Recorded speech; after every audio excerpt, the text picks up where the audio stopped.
So, Paul Carter versus Ken Nowitzki.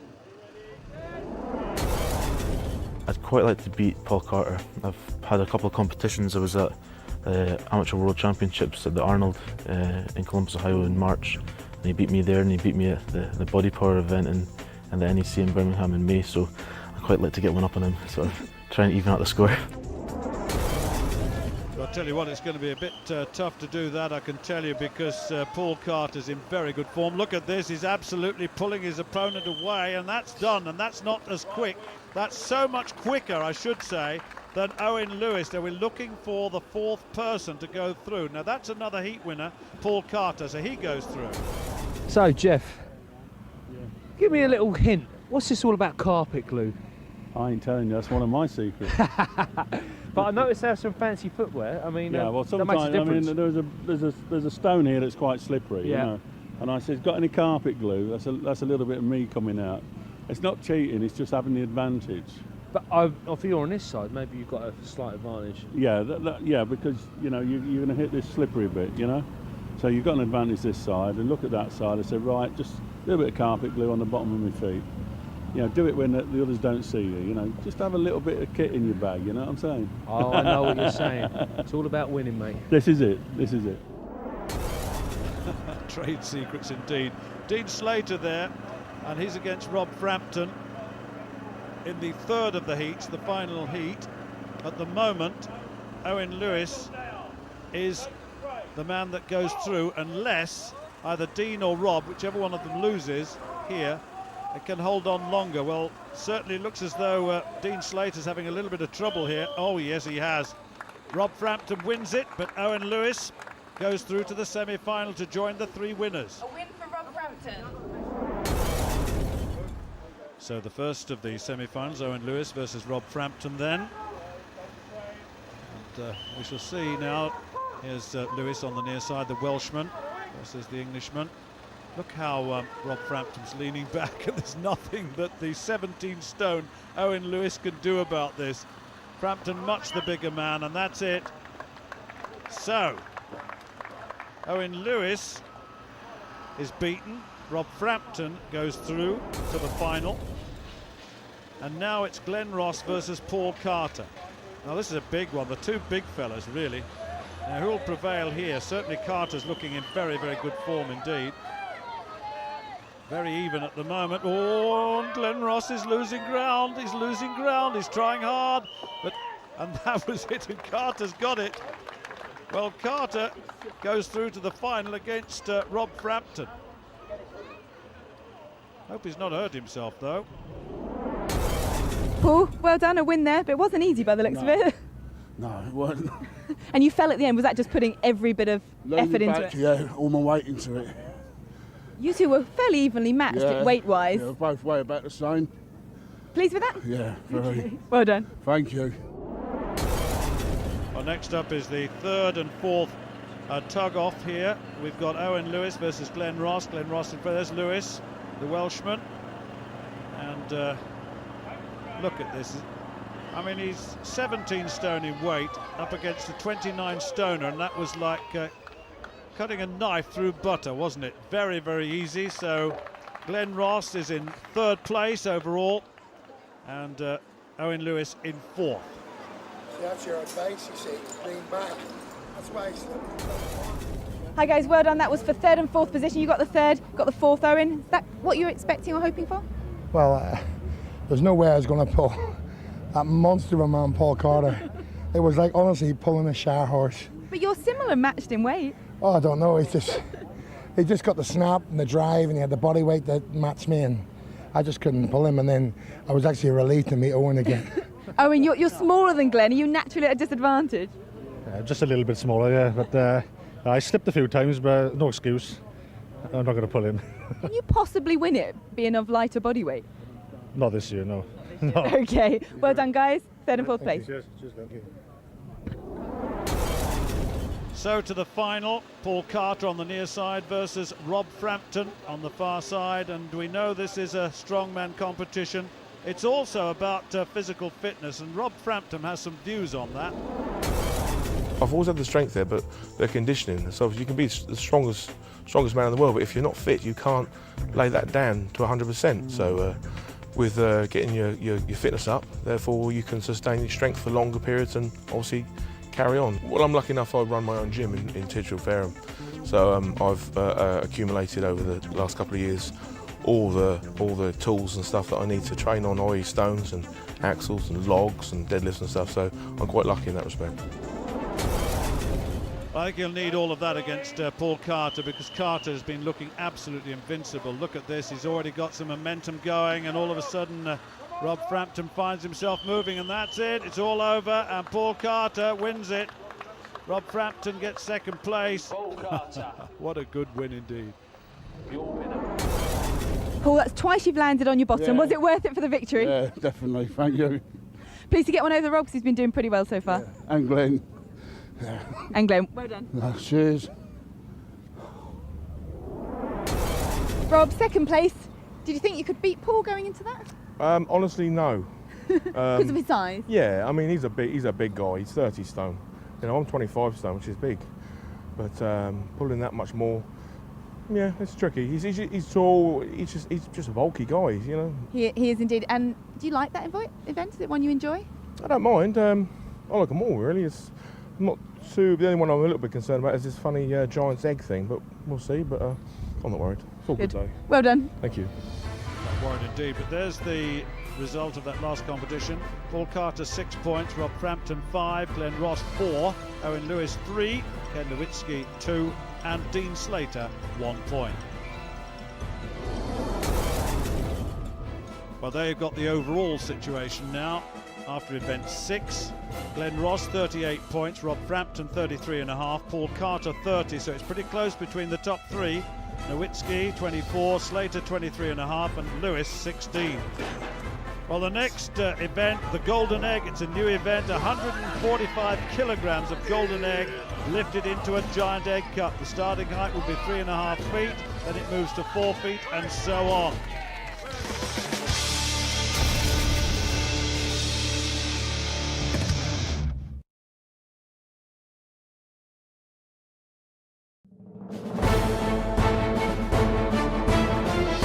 Welcome to Belfast once again. Group B in action this time to decide which 4 competitors go forward to the final of UK Strongest Man 2010.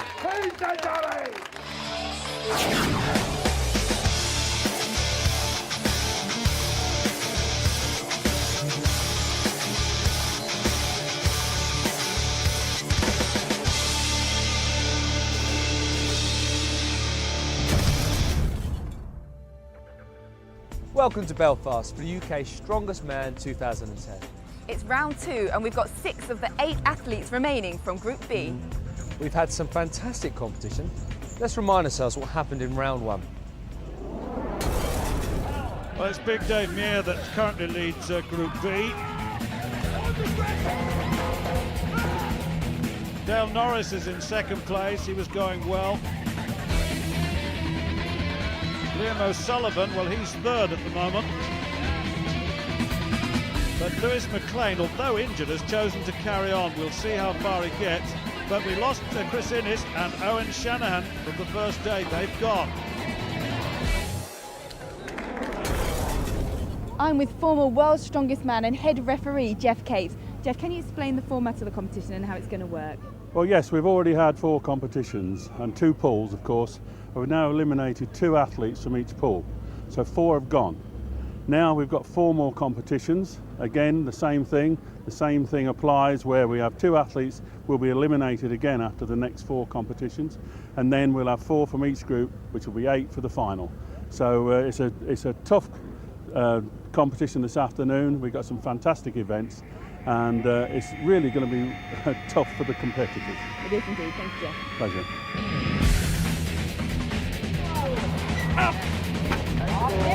Keep going, mate, keep going. Well, Dale Norris is from Wales, he's 28 years old, he's 5 feet 10 and 24.5 stone. He works in security and is 4 times winner of Wales' Strongest Man. Come on, give me some help! My name's Dave Mayer, I'm from Tamworth in Staffordshire. I'm 23.5 stone and 6 foot tall. Well, he was fit last year. He was injured, though. He's a driver, Midland's strongest man in 2006 and body power champion in 2009. A real force in strongman competition.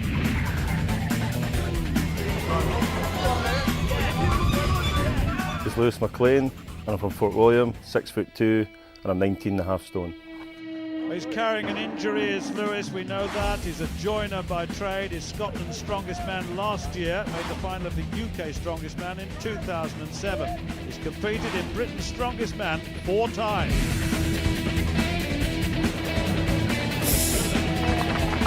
My name's Gary Gardner. I'm from Richmond in North Yorkshire. I'm 6'9" and I weigh 23.5 stone. Well, from this distance, I can say that he's actually 6'8". He's lying about his height. He's 23.5 stone.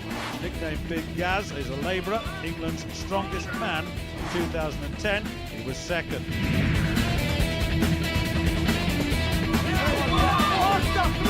My name's Liam O'Sullivan from Darwin, Blackburn. I'm 6'1" and I weigh 21.5 stone. Nicknamed Sully, he's an electrician by occupation, and he was second in Blackpool's strongest man earlier on this year, and third in the North East strongman competition also this year.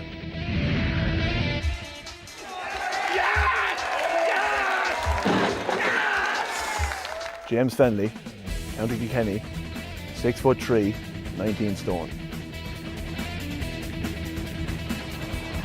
Well, he's been training for 8 years. He's the world junior record holder for a deadlift at 320 kilograms, and he was Ireland's strongest man this year, and last, incidentally.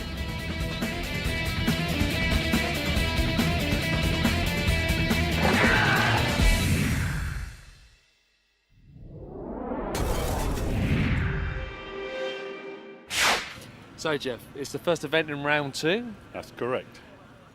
What is this? It looks like a kind of a Smith machine. It's actually a torture machine, yeah. Very similar to a Smith. It's actually a squat. So they've got to get into here under the bar and they've got to squat. First lift, 260 kilos. You did this one when you were... Yeah, we did similar events like this, and but in my day we did it at the Playboy Club in New Jersey, and we had bunny girls sitting on the top. Have we got any bunny yes. girls today? No, we got it. No, we haven't got no bunny girls. Just old tyres. Just old tyres. Well, let's go through the rules. There's the limit and the starting weight, and the thighs must be parallel for a proper squat. But let me tell you that the 260 kilogram original weight is a gimme. Then they've got 3 options. They can opt for weights on 3 separate lifts. Now, the first person to make the lift here is Lewis McLean of Scotland.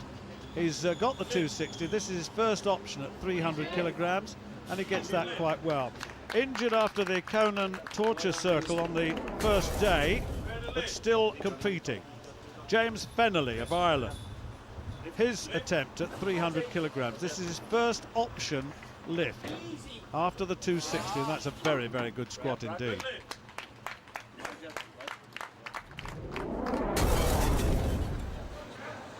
Gary Gardner is 6'8". He's 4th place overall in this group. He's attempting his 300. Very tall, so he's got to go down an awful long way, and you can see the effort it took for that 300. But he's successful. Nice work. I see a lot of these guys, they're sniffing salts.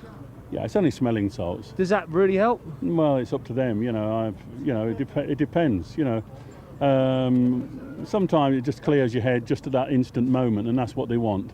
They want a clear head just to lift. It's only smelling salts. There's nothing else in it at all. Well, Liam O'Sullivan next, currently in 3rd place in this group, attempting his 300.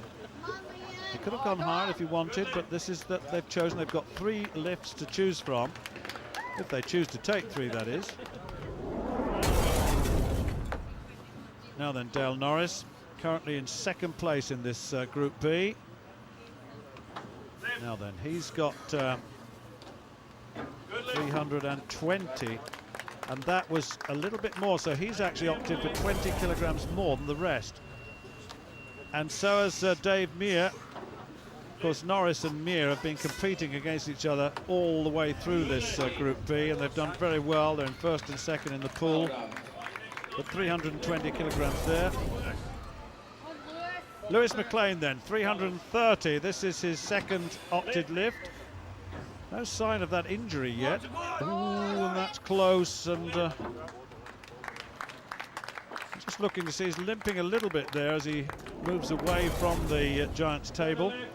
James Fennelly also attempting 330 kilograms. Very wide grip on that, but that's a nice squat indeed. So 330. Gary Gardner's actually opted for 320. I'm not surprised. He's very, very tall, and this activity wouldn't suit him as much as the shorter men. Gets very low. Look at that. He's finding it very hard to get out of that, and I'm afraid he's not done it. So he fails on 320, so he won't get another chance anyway. Gary, disappointment there. You just couldn't push it up. No, it's my worst event, so but the next three are my better events. So. Why is that your worst event? What is it about it you don't like? Just too tight. Long levers are just not built for squatting. Further to move the distance. It is, the yeah. weight. Yeah. Okay, well, wish you luck in the remaining. Thank you very much. Well, Liam O'Sullivan, representing Ireland, of course, currently third in the group. 320 he's opted for. Ooh, come on, it's not moving. It's gone. And so that's 320 failed, 300 his best lift. Well, I understand that Dale Norris and Dave Mir have both opted for 360, and they're going to make this their final lift because they're saving energy, they say. They're in a very strong position overall in this competition, in this Group B, in first and second. Dale, well done. You're in second place going into round 2, so the points must be pretty important to you now. As long as I make the final, that's not critical. Okay. So save my energy for the final for now. So winning the round isn't that important to you? No. Okay. And how tactical is this one? Because obviously you can select your lifts, and you get it 3 selected lifts. It's 3 selected lifts after the first lift. Yeah. It's all mind games really. Well, Dave Mir also going for 360. The leader, of course, in this Group B. It's the first event of the second day, of course. He needs to succeed here, as he has done, and Dale Norris as well, both happy. Dave, so both yourself and Dale just got through to the next stage of lifts. Are you not going to take the measures here? No, we had another lift left each, but we decided before we started, me and Dale are both good squatters, and we could probably well over 400 on this. So we've got a long day ahead of us, and we both doing well on points already. So we spoke before, so we get first place between us and call it a day. So we've just shook the hands on it, we left it at that, and we're going to call it a day now. Well, in fact, everybody called it a day after 2 opted lifts, and there it is, Norris and Mir both on 360, McLean on 330, Fennelly on 330, O'Sullivan and Gardner on 300 each. With points carrying forward, then overall, Dave Mir 29.5, Dale Norris 27.5, Liam O'Sullivan 22.5, Gary Gardner and Lewis McLean got a little bit more to do. Well, next up, a more traditional event done in an entirely different way, the naval tug of war.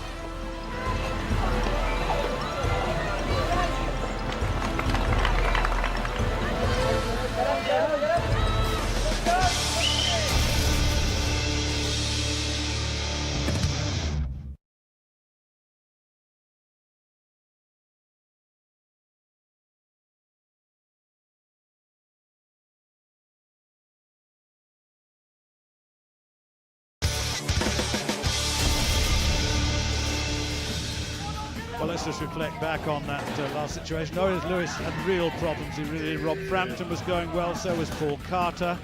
And as we move towards the climax of this, Glenn Ross was taking his 6th egg, but Paul Carter found that difficult, but this fella didn't. Dean Slater took 7 eggs in all to win and move himself from 5th to 4th.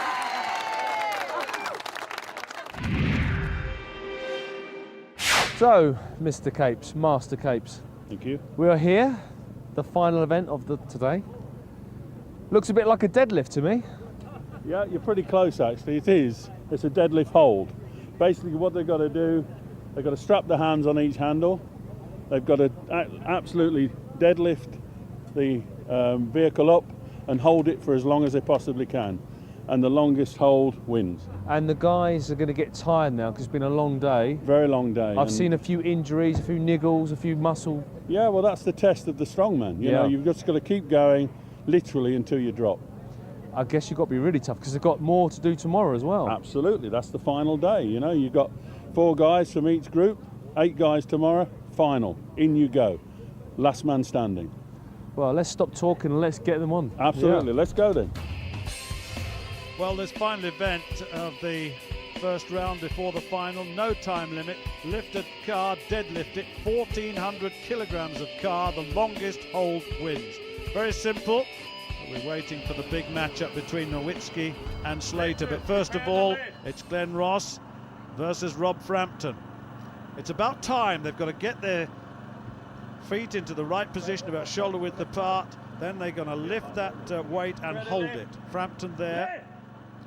Now then, 1,200 kilograms, and they have to extend backwards. You'll see them leaning backwards. Arms are passive, although there's obviously an element of activity in there. Look at Glenn Ross. He's put that down. He's had enough of that.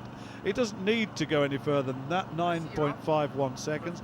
But certainly Rob Frampton looking to do a little better this time. Glenn Ross's withdrawal was tactical, clearly. It's through to the final, doesn't need to go on. Wonders how far Frampton will go.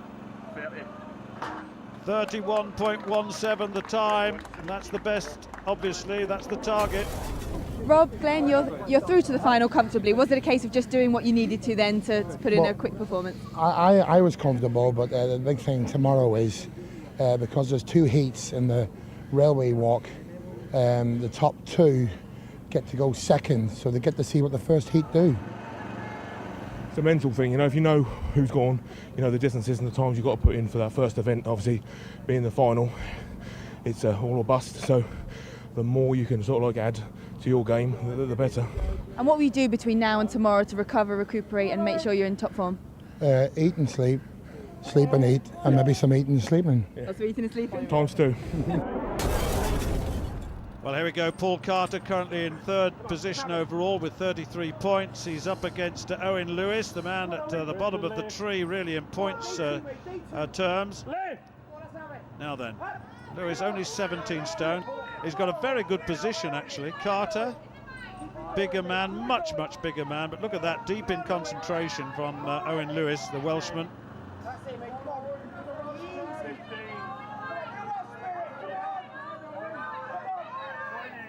Now, who will prevail here? Oh, Carter's gone. Well, Carter, 21.76, and this is a brilliant performance by Owen Lewis. It's his best of all of the 8 events. That's terrific. 33.15. Well, what about that? Unexpected, but that's a good performance. Owen, that was a great performance, but sadly, just discovered you can't get through to the final, even with maximum points. But have you been pleased with your performances? Yeah, very pleased. Just wanted to do a good event, just to finish the day there. Happy with that. And what will you do between now and next year to make sure you do get yourself the final spot? Hopefully do a couple more competitions at the end of the year and try and put a bit more weight on for next year. Well, this is the one that really will decide who goes up, who stays up and who goes down. 5th place for Nowitzki, and when you look at Dean Slater, 4th place, 29.5 points, and really Slater needs to beat Nowitzki if he's going to prevail here and go through to the final. This could be a close encounter of the first kind. Look at this. Slater, brilliant with the golden egg. How will he fare here? This is such an important matchup. Whichever one prevails, it makes the difference of getting to the final or not. And oh, it was just Dean Slater by the narrowest of margins. Well, he certainly goes through now. Dean, you put in a great performance there. You're into the final. What does that mean to you? Means the world, means the world. Put a lot of work in this year, a lot of ups and downs. I'm really happy to be here. and I'm happy to get through the final. And what do you hope to achieve in that final? I want to win. Of course you want to win. But it's been so, I just want to say, this guy, he's got so much talent, he's so young. Thank you, sir. Thank you. And he's really made it so hard for me. you did indeed do a great job there, Ken. How do you feel? I feel good. The stone dropped a lot of points in that, but things happen for a reason. They do indeed. What will you do between now and next year to just push you that little bit further next year? Train differently, just get a lot stronger. Have you been inspired by training amongst these guys? Oh, definitely, yeah. For me to come here and be able to hang with them, guys like Dean who've been to Britain's, it's amazing. That's all I can say. And he says you're a young talent, so we'll look out for you next Thank you year. very Well much. done. He's the future, man. He's He the is. future. Thank you very much. Well, Owen Lewis, what about that? His name at the top of the tree for the first time. 33.15, Frampton 31.17, Slater 27.91, then Nowitzki and Carter and Ross. But that win of Slater over Nowitzki, important. Well, there you've got it overall. Glenn Ross 43.5, Rob Frampton 43, Paul Carter 35, Dean Slater 33.5, Ken Nowitzki and Owen Lewis are eliminated. We're at the end of round 2 and we've seen some spectacular performances from these giants. 4 men have made it through to the final. Alex, who's your money on for that final? Well, I am patriotic, so I'm going to go with the Southerners. The Southerners from England, Rob and Paul. And not just because they're Southerners, they're fantastic athletes. They are indeed, but a betting man would not discount Glenn Ross, the daddy. He's won this event 4 times before. So join us next time and see which 4 guys from Group B will join them in the final. Well, the finalists from Group A, Paul Carter, of course, he's done pretty well over the whole series of events. So has Rob Frampton. They were always serious contenders at the beginning of this competition. Dean Slater has performed well here, came through very strongly at the end. And Glenn Ross, Big Daddy, runner-up last year, gets to another final.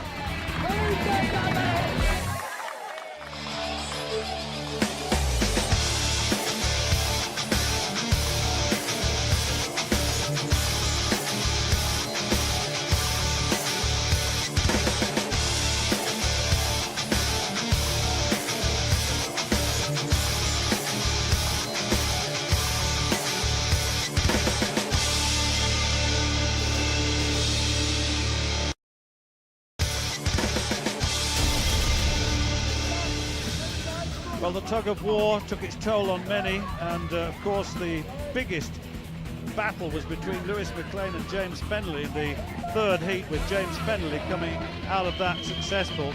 But then he went against Dave Mear in the 2nd semi-final and just had no strength left, with Mear coming out the winner quite comfortably in the end. And then to the final, it was the big man. It was Gary Gardner over Dave Mear. Gardner, a very easy winner. So here we are, event 3, round 2, with the giant golden egg. What does this event entail, Jeff? Basically what they've got to do, they've got to address the egg, which is a nice and golden round shape. They've got to pick it up from the floor and place it into the egg cup. The actual egg, it weighs 150 kilos. Right. Is it like a clean then? You've got to get it. Well, they've got to pick it up in one position, move towards the egg cup and put it in. Simple. That's correct. And then what happens? The egg gets pushed back out and the next lifter comes in. And then, after each round, the egg cup gets higher. Right. So it gets elevated 3.5 inches, then 4 inches and 4 inches. So like other events, it favoured shorter guys, taller guys? Absolutely, but the shorter guy might be stronger than the taller guy. Right. And he might be able to get it up quicker and push it and press it. The tall guy might not be able to do that. Yeah. In your day, did you have this? No, we didn't have anything like that, but I think that is Glenn Ross waiting for his breakfast. Well, without any further ado, let's get cracking. Okay, fine, let's get on.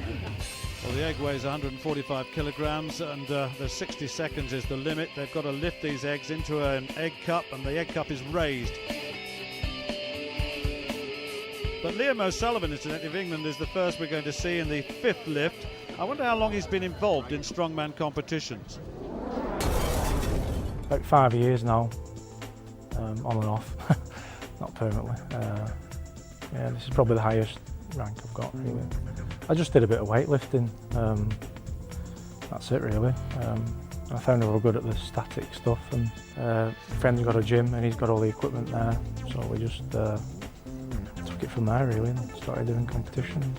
I like the old school ones, Jeff Capes and Bill Kazmaier and all the ones I used to watch when I was younger. Heroes indeed for Liam O'Sullivan. Well, this is the 5th lift. He's had 4 in the basket thus far. Struggling with that one though. Needs to get this. 4 successful lifts so far. Sitting down, squatting, putting that ball in, moving the shoulders back, trying to roll it onto the chest. Got to get it try a little bit higher than that. Surely he can roll that now, can he? No, he can't.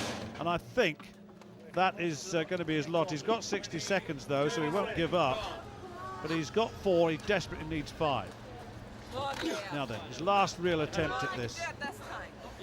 He's got to roll it onto his chest, get his chin out of the way, and then get his arms under it. No, no, no, it's gone, it's gone. 4 egg lifts to him.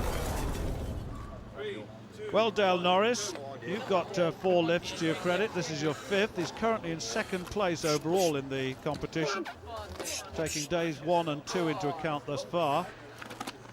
Now then, oh yes. Well, that was easily done, wasn't it? So that's 5 for Dale Norris. Lewis McLean looked as though he might not take any further part in this after the first day activities when he was injured, but he seems to have recovered. This is his 5th attempt now. Put the 5th egg into the basket. The basket has been raised after each lift, of course, just to remind you of that, but that was easy. James Fennelly then, he's currently in 4th. This is his 5th lift. Taller, and I guess the height will help on this one, most definitely. All other things being equal, then Gary Gardner should succeed on this. 5th lift, very, very tall. Oh, look at that, it's almost level with his head, almost level with his chest. Dale Norris, 6th lift. Now then, this is going to be much more difficult. We're getting to the business end of the competition here. He's got to roll it back, use the knees just to get the grip. Oh yes, yes, yes, yes, yes, he's so close, just one more little pull, one more little push. Come on Dale, it's there, just a couple of inches or so. It's going to go, yes, he's got it, that's 6. Well, Lewis McLean, what can you do? Looked easy on the last lift, it certainly did. 145 kilograms. Let me remind you of the weight here. Mere mortals aren't able to lift these sort of weights. He got it there, didn't he, and let it go. He's still got the rest of 60 seconds. Having said that, bits dropping off it as it hits the ground, which is, I guess, to an advantage. No, let's see what he can do here. Roll it, get your arms underneath it in a minute. There you go, press it in, that's good. That's 6. Up next, James Fennelly, and this actually may not be one of his best activities. He has problems in the pressing department. Shoulders is always a big problem for me. I'm doing a lot of kettlebell training now and a lot of Olympic lifting to try and get more power into my shoulders and doing all different sorts of training, for the shoulders. So that's always a weak point for me. My strongest probably my deadlift and my back, and any events which involve running around at, and I'm fairly good at, I'm fairly fit. So realistically, I need to get a bit bigger. I need to put on. I'm 19 stone. Like in terms of strongman, I'm kind of light, that kind of way. So I'd like to get up a bit of weight, but good weight. I don't want to put on a kind of bad weight, So I'm always kind of working away, eating the right foods, just training hard, and progress slowly, and surely we'll get there someday. Well, let's see how he gets on here.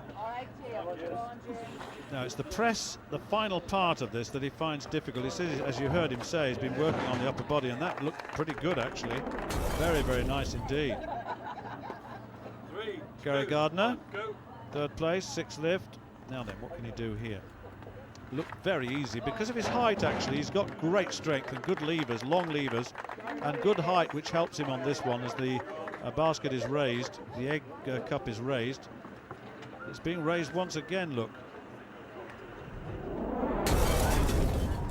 Now then, Dale Norris going for egg number 7. Now, He found it very difficult, number 6, with the height, and I have a feeling that his physical height may be working against him here.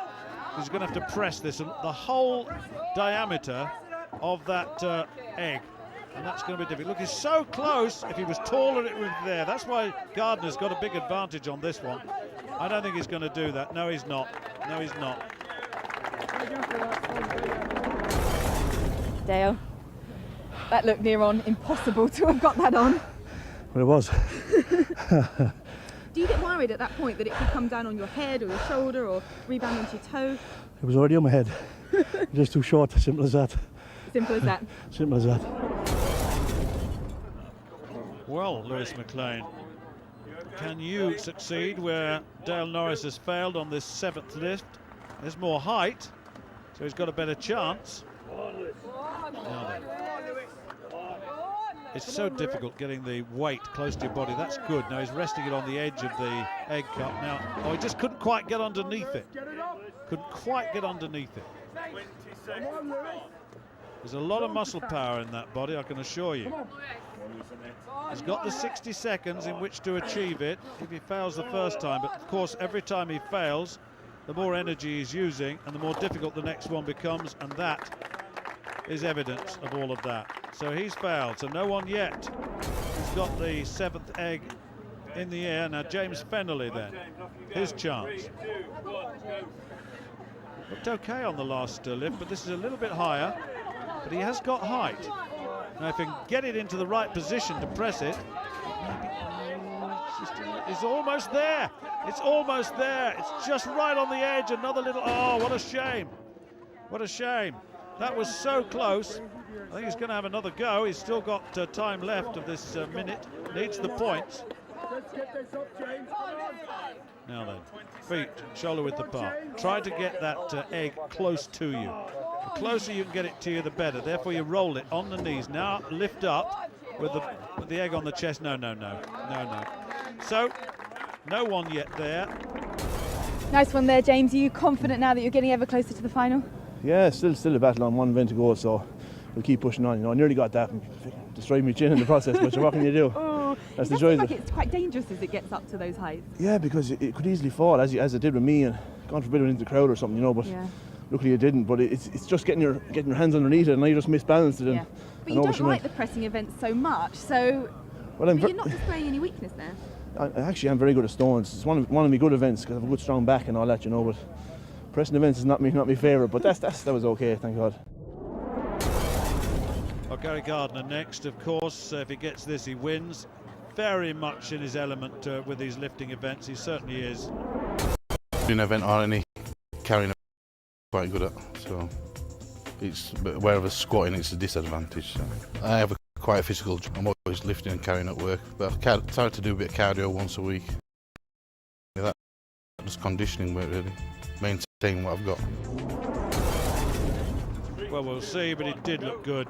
The previous 6 lifts, and this with his height at 6 feet 8, he's got such an advantage. Assume all other things being equal. Look at this. That's all he needs to do. He's won it. Doesn't need to go any further. That's it. 7 lifts, 7 eggs in the egg cup. Well done. That's 2 events in a row that you've won. Are you feeling confident? Yeah. I don't usually get beaten on stones. I've never been beaten on stones this year, and I've only been beaten by one person on a deadlift all this year, so it's already had my best 3 events. You're remaining undefeated, but you're making that look very easy. And is that purely down to your height, or is there the sort of technique that you're using? It didn't feel very heavy. Okay. So. Well, it did to us watching. Gary Gardner 7 lifts there, Dale Norris 6, Lewis McLean 6, James Fennelly 6, then Liam O'Sullivan 4, and Dave Meir 1. That's all he needed to do, quite frankly. Just looking at the overall situation after 7 events, Dave Meir still leading at 35.5. He's done enough to go through to the final. Gardner and Norris clear, but Fennelly and O'Sullivan have really got a battle on to see who is the 4th qualifier to the final. Well, there's Dave Meir. He's through definitely. So is Gary Gardner, just to confirm all of that. And of course, so is Dale Norris. The other 2 I mentioned, well, they've got the battle to come.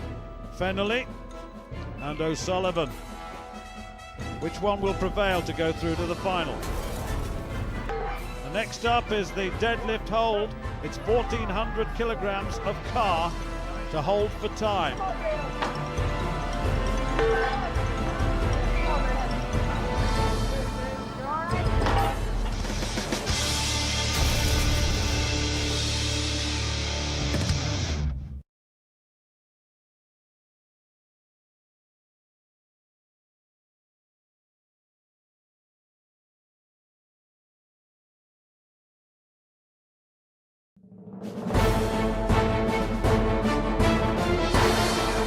Welcome to day 2 of competition to discover who will advance to the final to do battle to become the 2010 UK Strongest Man.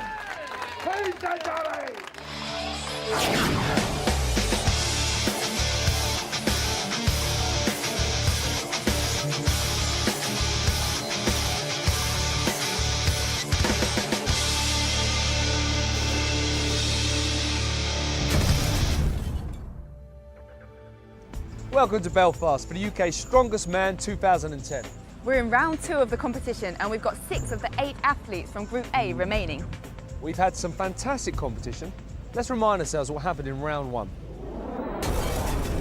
Well, the leader after day 1 in Group A, Glenn Ross, the daddy. Rob Frampton in second place won 3 of the 4 events of day 1. Paul Carter, well, he showed up well too. Owen Lewis sneaked into day 2 by the narrowest of margins, but we lost Jonathan Kelly and also Steve Cherry. I'm with former World's Strongest Man and head referee Jeff Cates. Jeff, can you explain the format of the competition and how it's going to work? Well, yes, we've already had 4 competitions and 2 pools, of course. We've now eliminated 2 athletes from each pool, so 4 have gone. Now we've got 4 more competitions. Again, the same thing applies where we have 2 athletes will be eliminated again after the next 4 competitions, and then we'll have 4 from each group, which will be 8 for the final. So it's a tough competition this afternoon. We've got some fantastic events, and it's really going to be tough for the competitors. It is indeed. Thank you, Jeff. Pleasure. Rob Frampton, Titchfield, 6'1", 25 stone. Well, nicknamed the Stone Man, remember he was 4th in this competition in 2008. Been training for 6 years in the strongman world. He's a gym owner and he's pushing Glenn Ross really hard in this competition.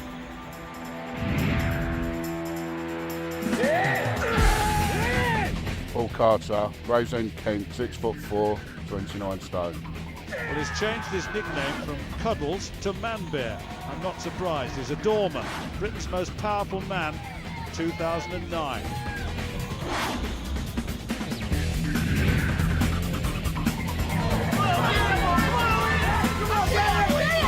Owen Lewis, South Wales, Pontycymru, 5'9", 17 stone. Well, he's certainly the smallest of the contenders. He made this second day by the narrowest of margins. He's a security guard. He's London's Strongest Man silver medalist in 2008. He'll find it tough, though.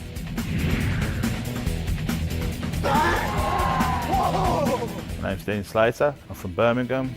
I'm 6 foot tall and I weigh 24 stone.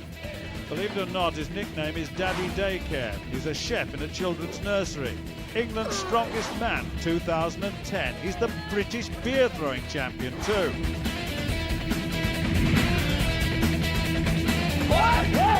Ben Nowitzki, Glasgow, Scotland, 6 foot, 22 stone.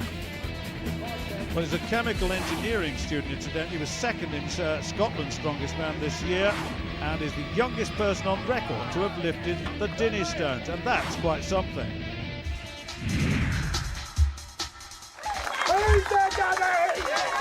My name's Glenn Ross, the daddy from Bangor in County Down, and I'm 6 foot and 29 stone. He's won this title 4 times in the past. He's going for a 5th. He's a strength sports promoter. He's been training now for 23 years. He was Europe's Strongest Man in 2004.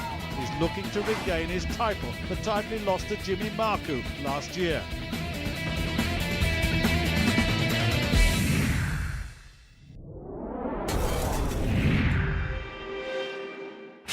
So Jeff, it's the first event in round 2. That's correct.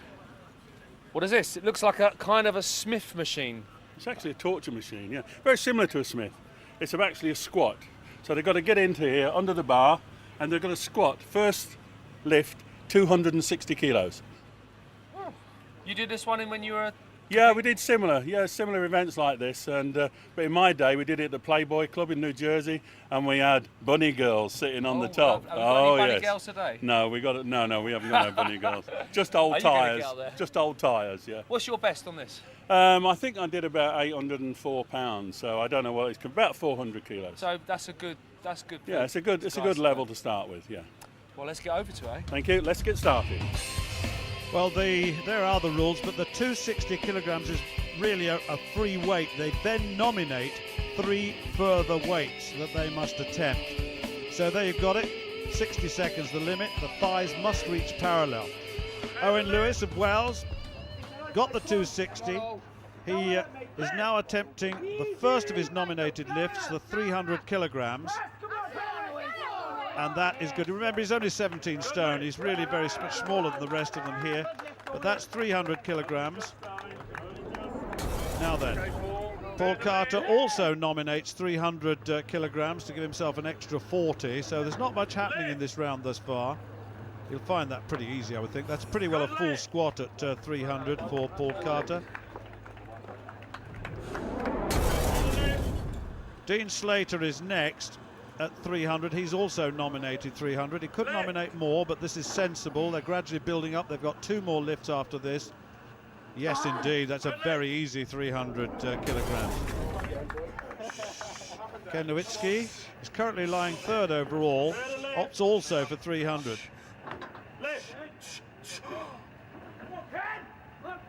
Yep, that's it. So another one absolutely clear. He's got 2 more lifts. Rob Frampton, you could hear him being called in the background, and Rob also attempting 300 kilograms. That's his opted weight. We'll see some changes a little bit later, I would think. Look at that smile on his face. So Glenn Ross also opting for 300 kilograms. The next round we will see some changes, I'm sure. Yes, that's good. Thumbs up.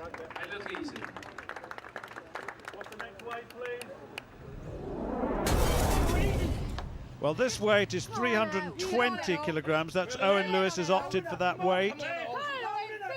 Now then, he really found it difficult at 300, and this may be much more difficult than he thinks. No, he's gone. He's gone. So he won't get another lift after this. That puts him out of the competition. Well, Paul Carter has opted for 340 kilograms now. Full squat, that's a terrifically strong squat indeed. So he's the leader at 340 thus far. Successful there at 340, what are you going to go for next? Is this your final lift remaining? Yeah, I felt good on that lift. Might be 380, 400. We wait to see what the other guys pick? Yeah. Strategy? Okay. Have you looked at that before? No, not like that in the gym, no. Yeah, but it's a fair bit of weight. You're good for 380, you think? Hopefully, yeah. Okay, thank you. Thank you. So Dean Slater also opting for 340 kilograms. He'll get the thumbs up from that. That was a pretty good lift. Dean, good lift. What are you going to target next? I'll wait and see what the other guys will do first. Is it sort of a secret, you don't want to reveal your strategy? That's where tactics come in now. Yeah, so what are the tactics? The guys who you're close with on points so far, you want to see what they're going to lift and hopefully do a bit more, you know. Okay, well, good luck. Cheers, thank you. Jeff, we've just seen Dean lift there, and he's well strapped up. He's got his knee pads and his belt. How does this make a difference?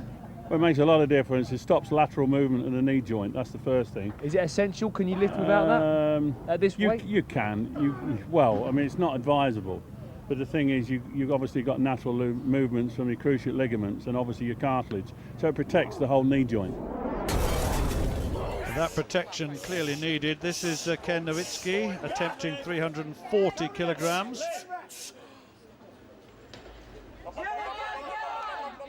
A little bit of a nosebleed coming from that one, a lot of stress involved. You got a bit of a nosebleed from the strain? Just blood pressure again. Okay, so what are you going to go for next? 370.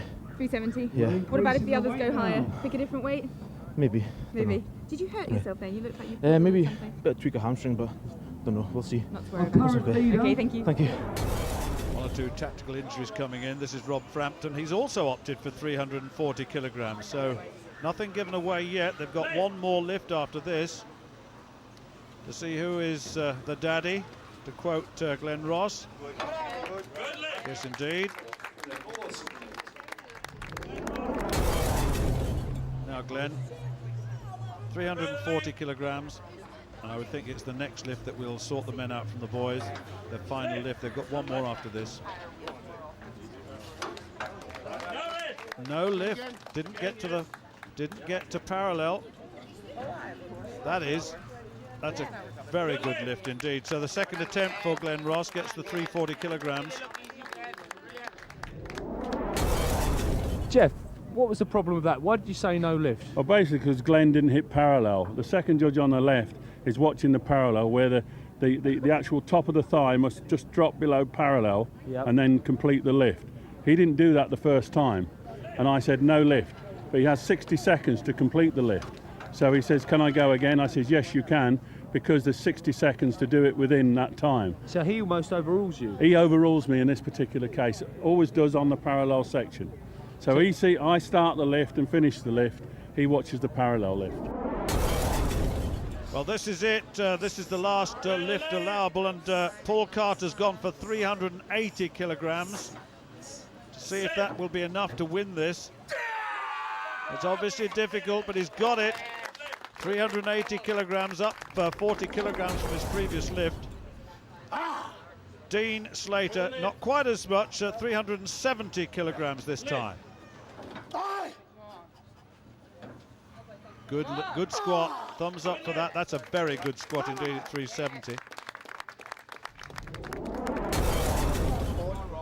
Ken Nowitzki's not taking his third lift, but Rob Frampton is, and it's at 370 kilograms to tie first or second place at the moment. First place at the moment is Paul Carter. Yes, he's got it.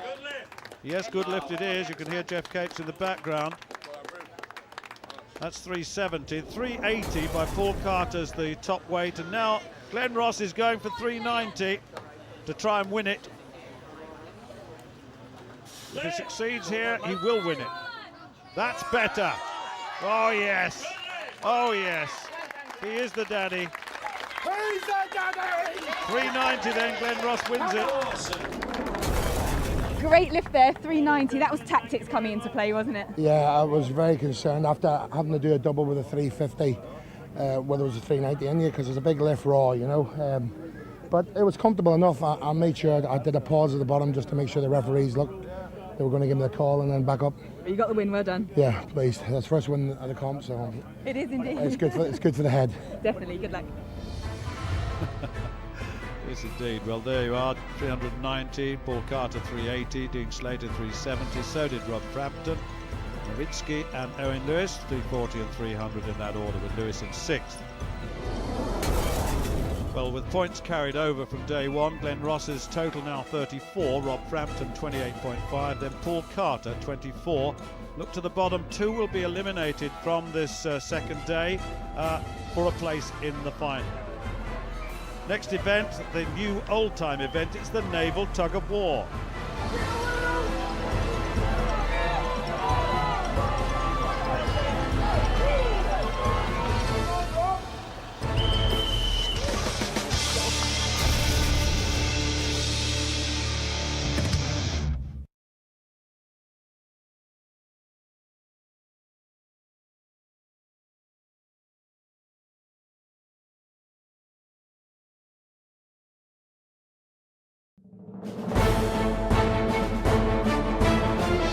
Welcome to Belfast. It's the final of UK's Strongest Man 2010. 8 men have made it through. Only one title is available. Who will prevail? Come on!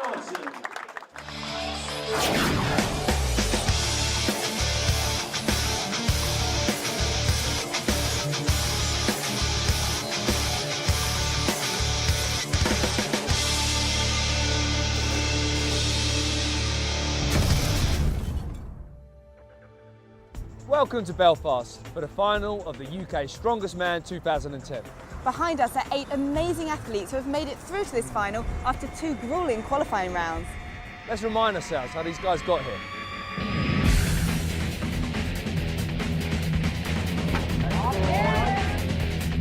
Dale Norris, joint top of Group B.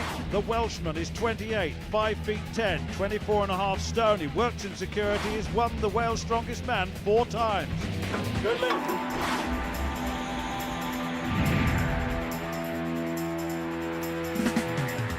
Rob Frampton, Titchfield, 6'1", 25 stone.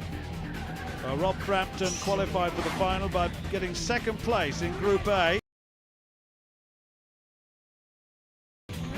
Comp 6 years. He's a gym owner. Any competition I go into, I don't go to make numbers. I've come this year to win. My best placing was 2 years ago when I came 4th. I was unfortunate to go out last year due to an injury on the first day, and I promised that I'll come back, and I'm happy here to win.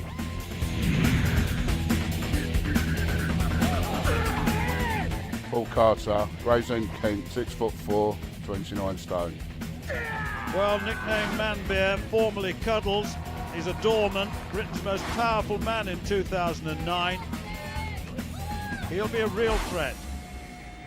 You know, just want to not worry about the event, just go in there and do my best. Top 3 hopefully. Just got to go, you know, out and 100% on every event.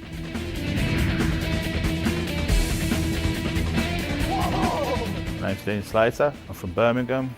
I'm 6 foot tall and I weigh 24 stone. Well, this is Daddy Daycare. He's a chef in a children's nursery. England's strongest man this year. Well, he won that title. Can he win this one? He's the British beer throwing champion too. You know what you can do, and obviously you want to try and do a little bit better each time. So whether you get first or if you finish 8th, if you've done your best and you've achieved something in that competition that you haven't done before, then you know you feel satisfied from that.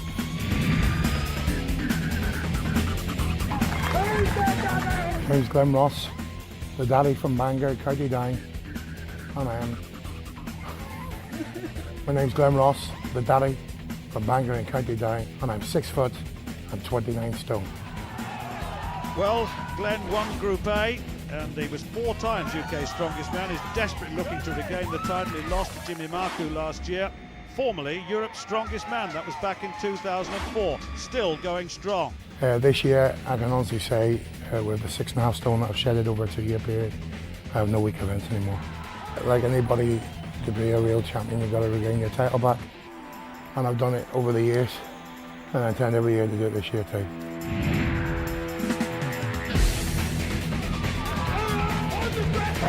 My name's Dave Mayer, I'm from Tamworth in Staffordshire. I'm 23.5 stone and 6 foot tall. Well, he was joint top of Group B. He was injured last year. He was 5th overall, though. Body power champion last year, too. He is a real contender for this title. Training's been going well. I've had a couple of injuries in my lower legs. I'm suffering from the knees down, but from the knees up, I hope I'm in good shape. And as long as I don't use too much lower legs, I should be okay, hopefully.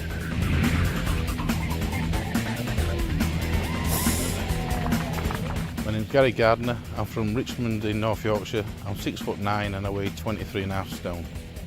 Well, your application form says 6 feet 8. We agree with the 23.5 stone, though. Nicknamed Big Gaz, he's a labourer. Been pretty successful in England strongman competitions of late. Came 2nd in the England Strongest Man. Missed out by a point, so I'm on good form. Any loading event or any carrying event I'm quite good at. I bang my head rather a lot on doorways. I have a Super King bed, but my feet still hang out at the end.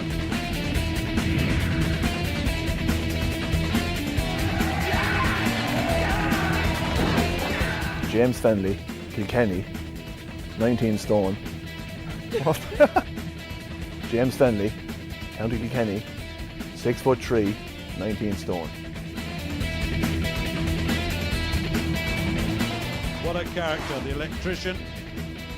He's been training for 8 years. World junior record holder, incidentally, in the deadlift, 320 kilograms. Ireland's strongest man this year. Hope to do well in this competition. Like, you know, there's some big names there, which are, we give it the best shot like we always do, you know.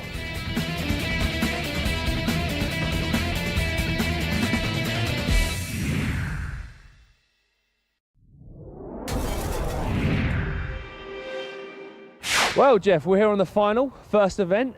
We'll all start afresh, I believe. That's correct. Start again. There's 8 guys. Okay, first event, railway line carry. So, going back over the previous days, some of the guys they pulled out straight away because they wanted to save themselves because they knew they were already through. Correct. Very good strategy, I believe. Yeah, I mean, this day is all about the finalists. You know, we've had dropouts during the first 2 days. There's been 4 guys each day, so there's 8 men passed. We've got 8 finalists now, so they've saved up, you know, for the real effort, the final. So they've kind of accumulated their points. They've saved their bodies, and they're here ready to go. Today they're not going to pace themselves in. It's all out. No, it's all out war today. As I said, this first event, it's a killer. What do they have to do here? Well, it's 385 kilos. The whole, you know, each track. There's 2 tracks. They've got to pick it up and they've got to walk 15 metres. It's a race. It's a race. It's a timed event. If you don't actually achieve the 15 metres and they drop the railway lines, it is measured back from the start, so they know exactly how far they've gone. How heavy is this? 385 kilos. Each set of tracks. Looks like a good one. It is. It's a brilliant one. It's a real, what I would call a ball breaker to start the day. Well, let's get on with it, eh? Let's go. Well, certainly the rules here, 90 seconds is the time allowed with 385 kilograms of railway section. You've got to carry that over a 15-metre course. It'll be times if you're within 90 seconds, and if you're outside 90 seconds, it'll be the distance you've travelled in metres. Well, there's Dean Slater. He's out in lane 4. He's been going well. Paul Carter in lane 3. And then next to him is James Fennelly on the left of your shot there, and on the right of your shot at 6 feet 8 is Gary Gardner. 15 metres then. Now then, if they can't get to the 15 metres in the time allocated, the 90 seconds, then distance covered will be counted. Well, look at this from Fennelly all the way. Well, that's pretty quick, it really is. Fennelly, what a performance by him. 10.84 seconds. Now then, well, Paul Carter can't move it. He can't even get it off the ground. He's absolutely shattered. And what about Gary Gardner here? He's eventually got there, Gardner, and 27.12. So it's Dean Slater, the one to come through now. Now then, can he get all the way within the 90 seconds? I think he can. And Slater 41.25, so a very, very good run by James Fennelly. Wins that one comfortably. You've won the first event. What a confidence booster. How did that go? That's good, yeah. It's a good, strong event for me, so it's nice to get a good start, yeah. Happy days. Is it all about the balance or just purely supporting that weight? It's a big deadlift up and a good grip then, you know, and just keep your head up and drive forward. And you're a good deadlifter. Exactly, yeah. Well done. Thanks. Well, it certainly is, and there's the evidence. Look, 10.84 seconds for Fennelly. Gardner, Ross and Slater, the only others to complete within 90 seconds. The rest didn't, and so their performance measured in metres.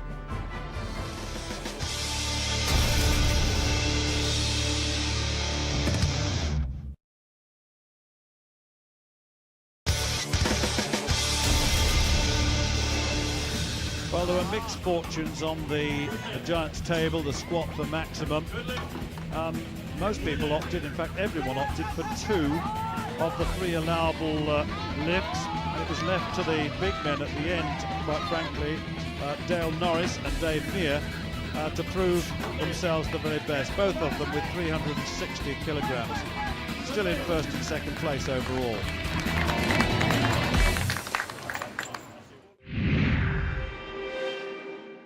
The director producers were trying to get me to this next event, have a little go against you, but you know, I think you got a little bit of advantage on me on this one. I don't think that's wise, because I've probably got about 15 stone advantage on you. Does that weight obviously count in this? Oh, I mean, absolutely. The smaller guys are going to struggle against the bigger guys. Absolutely. What we've got here is what we call a basic tug of war, but instead of just holding the rope, they're in harness. So they're actually using the whole body plus their arms, and they're harnessed in, but basically it's still tug of war. They have to pull it round these 2 cylindrical objects by the vehicles, and then there's a centre line, a mark, as you can see, and as they pull against each other, that mark will either go to the left or to the right. And after 60 seconds, which is the time limit for the event, where that mark finishes either left or right of the centre is the winner. Well, there'll be 3 heats. The winners of those 3 heats will go through to the semi-final. They'll be joined by the best loser, that is to say the competitor that hangs on longest before being beaten. He'll make up the 4th member of the semi-final.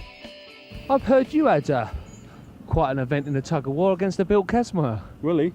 Yeah. Yeah. How long did that go on for? Cheating, so. Cheating? Yeah, nearly 10.5 minutes. Really? Yeah, he put his foot on a stone underneath the sandpit. It was in sand on a 1-to-1. It's probably the longest tug of war ever, you know. Really? And years after, he says, you know that tug of war that we did, that I won? I said, yes. He says, well, I had my foot on a stone under the sand. There was actually a stone in the sandpit, like a solid stone. He got his foot behind it as a lever. So he cheated after all those years. He's a cheater, is he? He's a cheater. Bill, if you remember, you're a cheater, yeah. Good loser. No, I'm not. No. Well, the first pairing in the first heat, Dale Norris and Gary Gardner. This is Norris. Totally different statures. He's only 5'10" against a man at 6'8", and really it's difficult to know who'll prevail here, the lower centre of gravity of Dale Norris or the long levers of Gary Gardner. But no one yet moving. Just got to keep feet on the deck. Dale Norris, what is he moving forward? I think he is, and there's momentum coming from Gary Gardner. Gary Gardner, is he there yet? He is, I think. Yes, is he there yet? No, he isn't. Yes, he is now. He is now. So Gardner goes through to the semi-final, and Dale Norris is one of the losers. Now Dave Meir, he's against Liam O'Sullivan. This is the second of the heats, with Gary Gardner going through from the first, so we know he's through to the semi-final. Liam O'Sullivan then against Dave Meir. Now then, Meir on the left of your shot. Liam O'Sullivan will have a job to hold Dave Meir, I would think, and Meir already starting to move him. Well, this is a tug of war with the difference. They rope around 2 wheels at the far end, so they're both at the same end. It's a bit unusual, but Dave Meir wins it well. I see they've opting for different kinds of footwear. Yeah. They're sissies. In my day, it's bare feet and broken glass. Really? Yeah.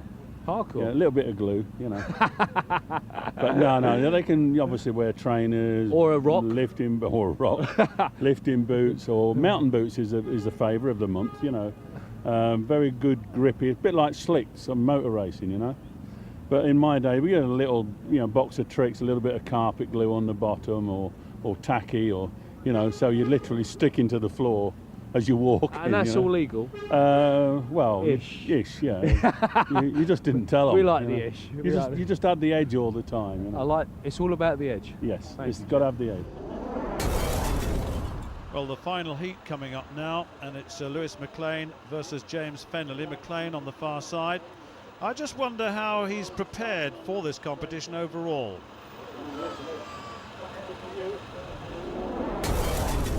It's always hard because Glenn changes stuff all the time, so you can't have the same thing all the time for Glenn because he's always changing equipment, so it's kind of hard to have the same as him.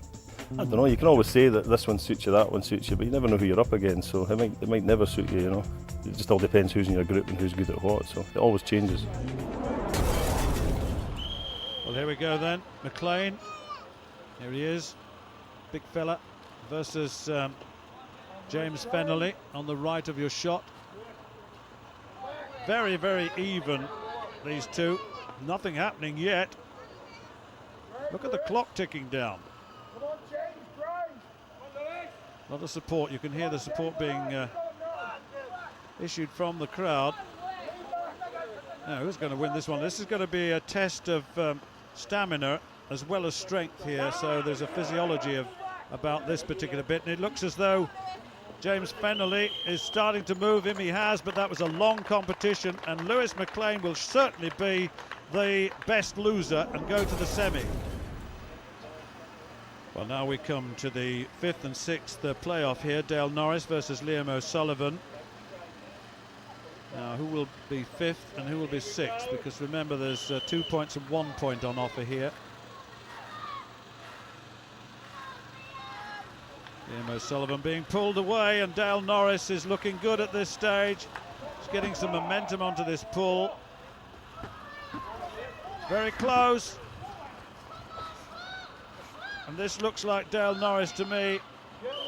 There it is. There it is. So Dale Norris is in 5th and Liam O'Sullivan in 6th, so we know the first 2 places. Well done, guys. That was for 5th and 6th position. Is that how you would expect to finish? Oh, it's not great, really.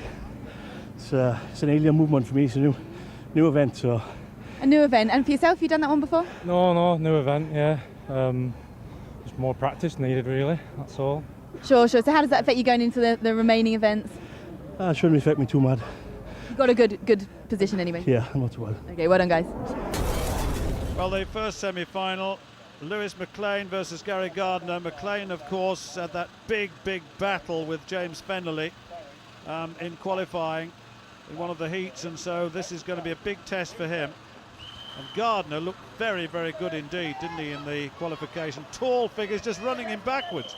And that's it. So that was very easy, and clearly McLean suffering from the early pressure brought upon him by Fennerley.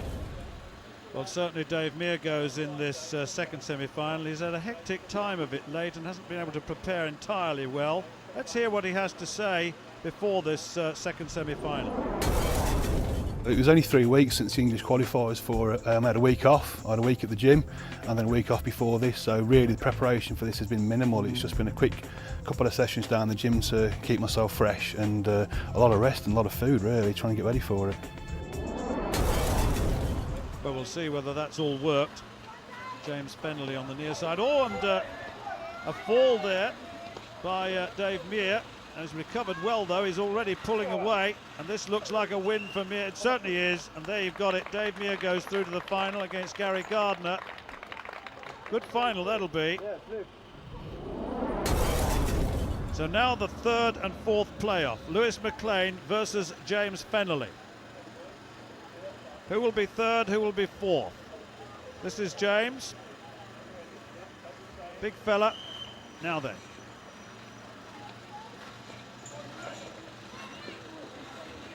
McLean just trying to get the edge here, and Fennerley looks to be moving backwards nicely, and he's gone. That's it. Fennerley wins, McLean has gone. So James Fennerley is 3rd, Lewis McLean is 4th. James, a win for you there for 3rd place. Well done. You pleased with that? Yeah, I knew it would be tough because Lewis is very fit, you know, he's like myself, he's good, well built, so I knew it would be, we're same kind of body weight as well, so yeah, I've had even enough games, so but Lewis is carrying an injury, so that gave me a slight bit of advantage, you know. I was going to ask you, Lewis, was that what held you back in that one?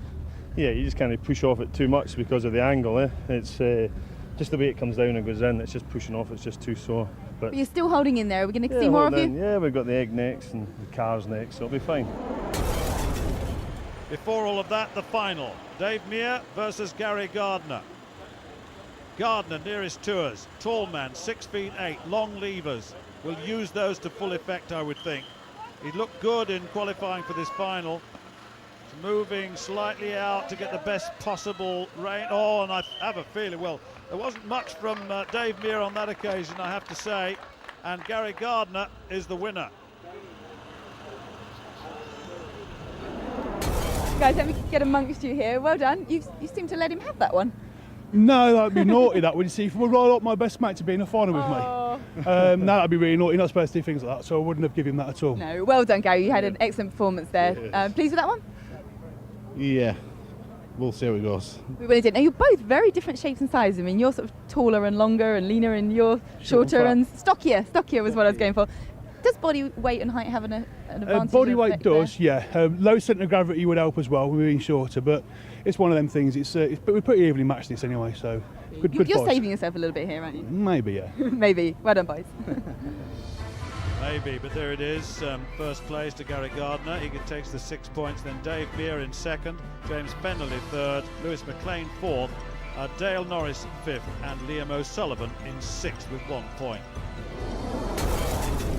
Well, there's the overall situation now. Dave Meir and Dale Norris, the two ahead, with Gary Gardner closing in on 28 points, James Fennerley 26.5, Liam O'Sullivan 23.5, and Lewis McLean with 17 is definitely in trouble. Next up then, it's the golden egg. 145 kilograms of golden egg must be lifted into the giant egg cup as many times as possible as it rises.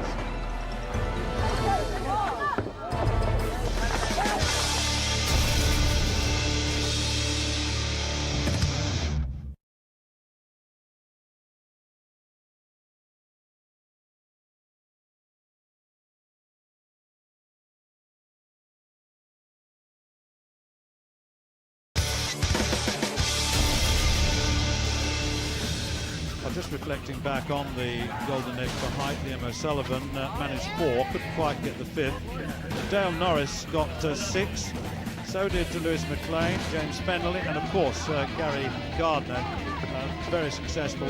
Norris failed the 7th, so did Lewis McLean, and of course James Fennelly too had some difficulties. But then came the big man, Gary Gardner, who put the 7th in to win outright.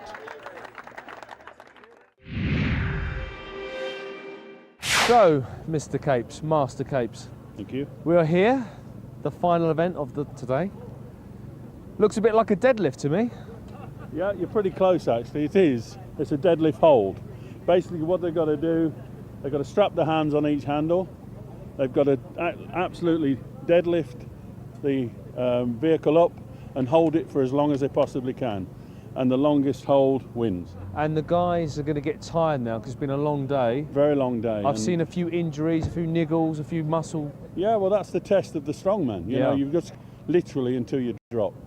I guess you've got to be really tough because they've got more to do tomorrow as well. Absolutely, that's the final day. You know, you've got 4 guys from each group, 8 guys tomorrow, final. In you go. Last man standing. Well, let's stop talking and let's get them on. Absolutely, let's go then. One of the factors that might prevent them standing is the 1,400 kilogram car. They've got to lift it and the longest hold wins. Pretty simple. The first pairing is Dave Meir and Gary Gardner. The big man, 6'8", versus Dave Meir. Now they're both qualified for the final already. Lift! Gary, should we get some tea? Yeah, go on then. Gary, should we get some tea? Yes, off they go. They don't need to perform on this. What was going on there? We're both through to the final and we're getting hungry now, so we said to speed things up a bit, we'll put it down nice and quick and we'll get ourselves some tea now because I'm starving. So there'd be no psychological advantage of putting in a good show for this last event? Waste of effort. Need all my strength for tomorrow. See if I can put a good show on tomorrow. Great. So what are your expectations for tomorrow? What are you going to go out there and try to do? Everybody's here to come top 3, aren't they? And I've never done this show before, but aiming for top 3 might not be possible, but I'll have a good bash. Of course. And do the events suit you tomorrow? What will be your favourite event? Well, I've got a bit of a vendetta with the stone press tomorrow. Last year I dropped it on my leg and it smashed my knee up on the second event. I had 3 days of a leg black from here to here, and it messed me up big style last year. Took me 3 days in A&E, 6 weeks on quits to get over it.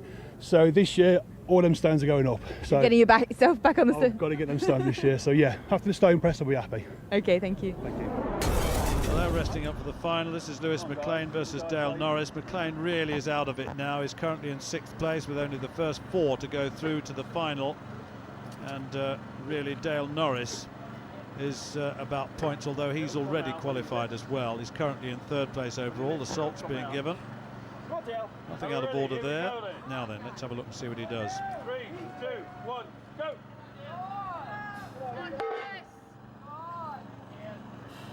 Good upright position, slight lean back. And Dale on the right. Lewis McLean, here's Lewis McLean. He's clearly struggling. Down it goes. McLean, 10.51 is the official time. And then Dale Norris at 19.94.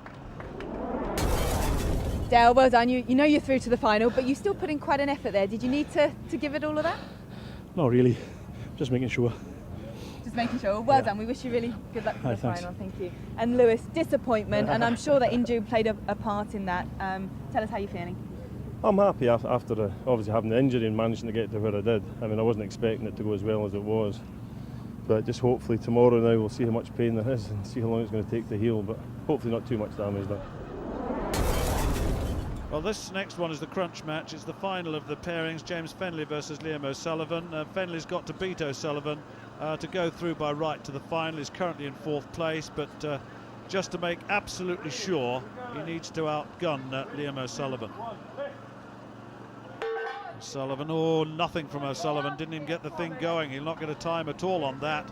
So it's absolutely clear James Fenley, with only 7.47 seconds, goes through to the final in 4th place.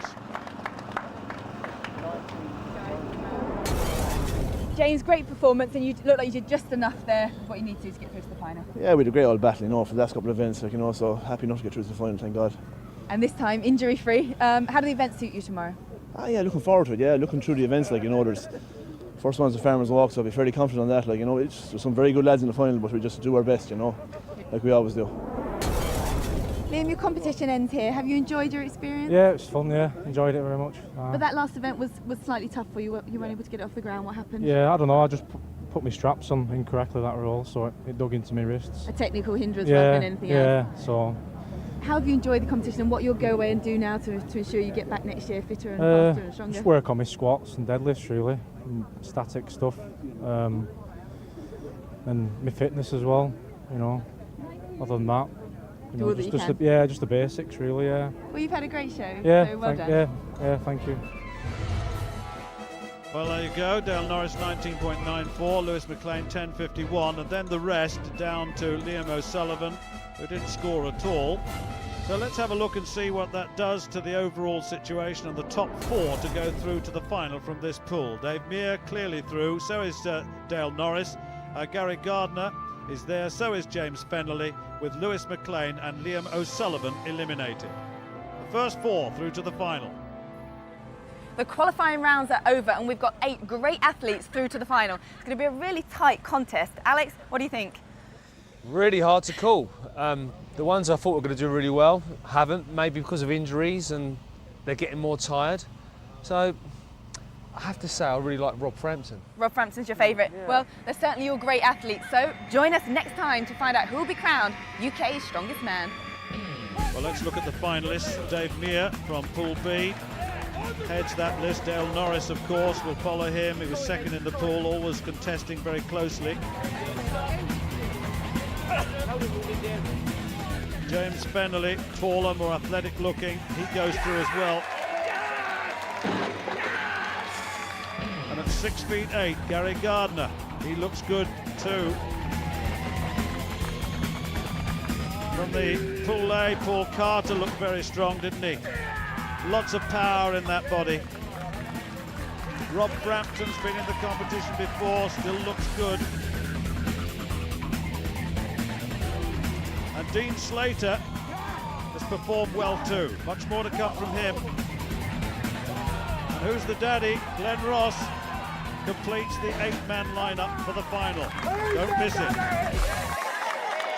Come on!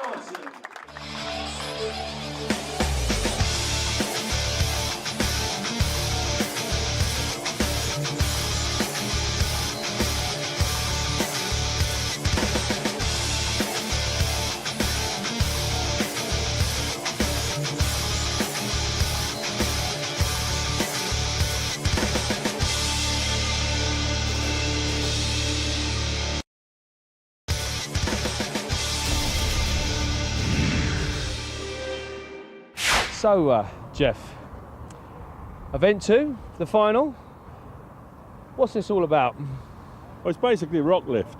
As you can see, they've got a consecutive weight rocks going from 80 kilos, 90, 100, 110 to 120 kilos. And what they've got to do, they've got to pick the rock up to the chest and then press it above the head. Put it down, next rock, same thing, 2-minute time limit.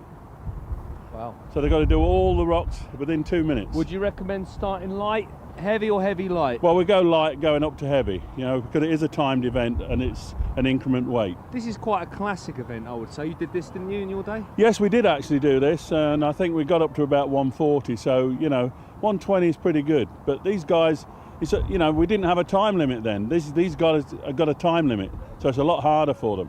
What sort of things would you eat before you trained on this event? Egg or bacon? No, You promised you wouldn't point that out. You know. Come on, mate. Unfortunately, this is not cause that a bit. Well, pizza. I won't tell about your pizzas then. You know, you're stuffing your face with pizzas this morning.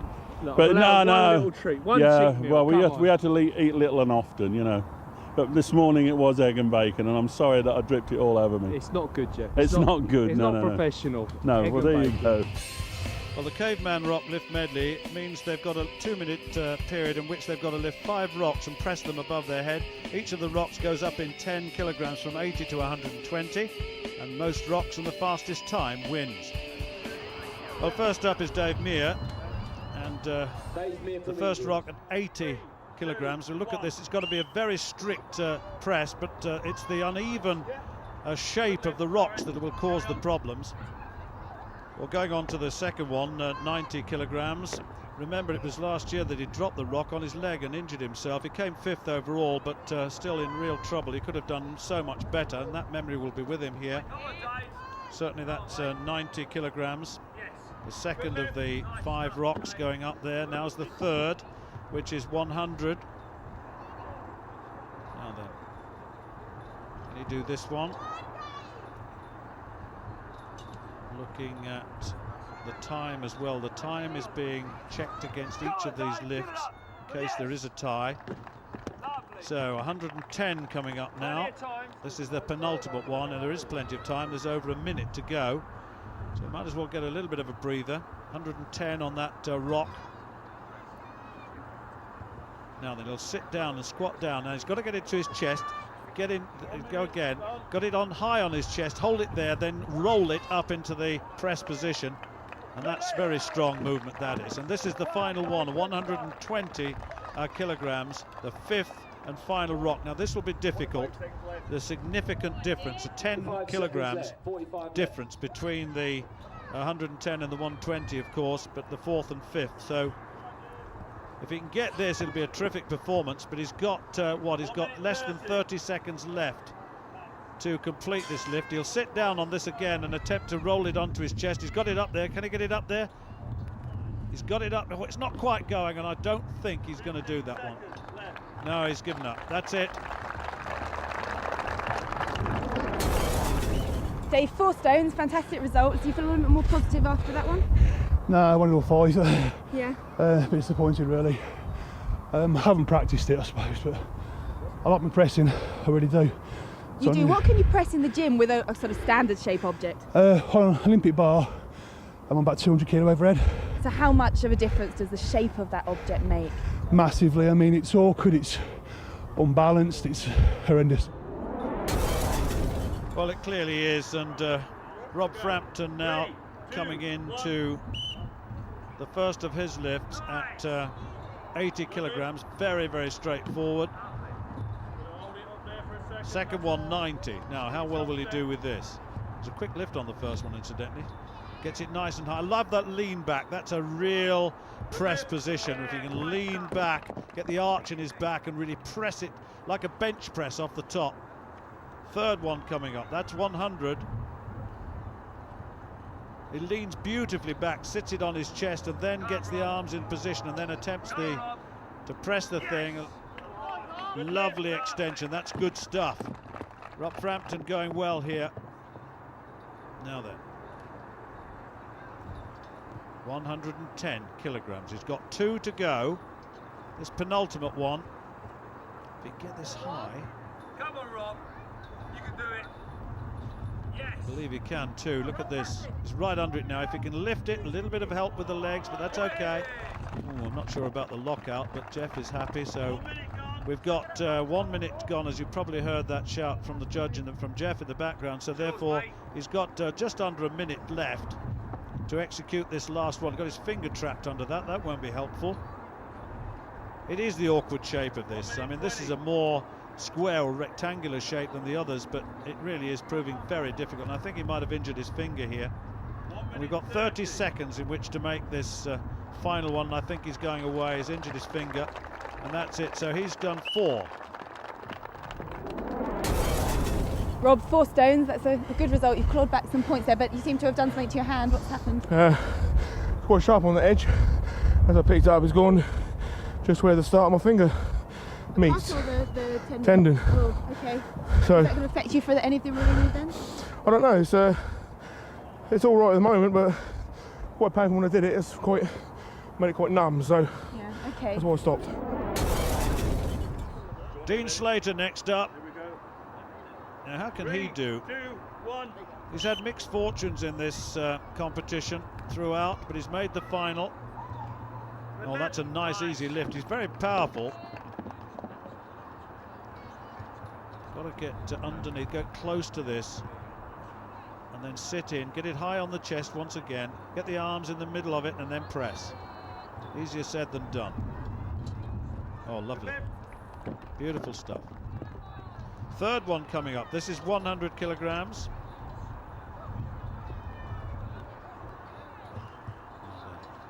Terrific stresses and strains on the structures of the body here and on the physiology, I can tell you. There has to be a huge element of fitness involved in what they're doing now, or strength cannot operate. Desperately trying to get that high. So Dean, come on, 100 kilograms is proving difficult. He's still got a minute to go. 1 minute gone. He's got to try again, and he is doing too. I think he's got it. Yes, he's got it. And now one more, and it's the big one. In fact, this is the fourth coming up now. This is 110. He's got 2 more. 110 kilograms. And on the basis of the last one, this could be very difficult indeed. Look how he's breathing. Trying to get oxygen into those muscles to enable him to perform this again. And recovery rate, very, very important in lifting events such as this. There is a real anaerobic effect here. Lack of oxygen, use of muscle power and energy coming from within. And that was better. That was much better. And he's now got the 5th one. No one yet is successful on number 5, the 100. Oh, and he says, no, forget that. 120 kilograms. 110 was tough enough. Dean, good result. 4 stones. Are you pleased with that? Yeah, I'm happy with that. You didn't even attempt the 5th one, not having in the tank? Just 10 seconds left. I can feel my back on the last 2. I lifted. How does it affect your psychology when that 3rd stone nearly landed on your head? You had to push it behind you. Try not to think about it too much. And keep going. Yeah. Well done. Thank you.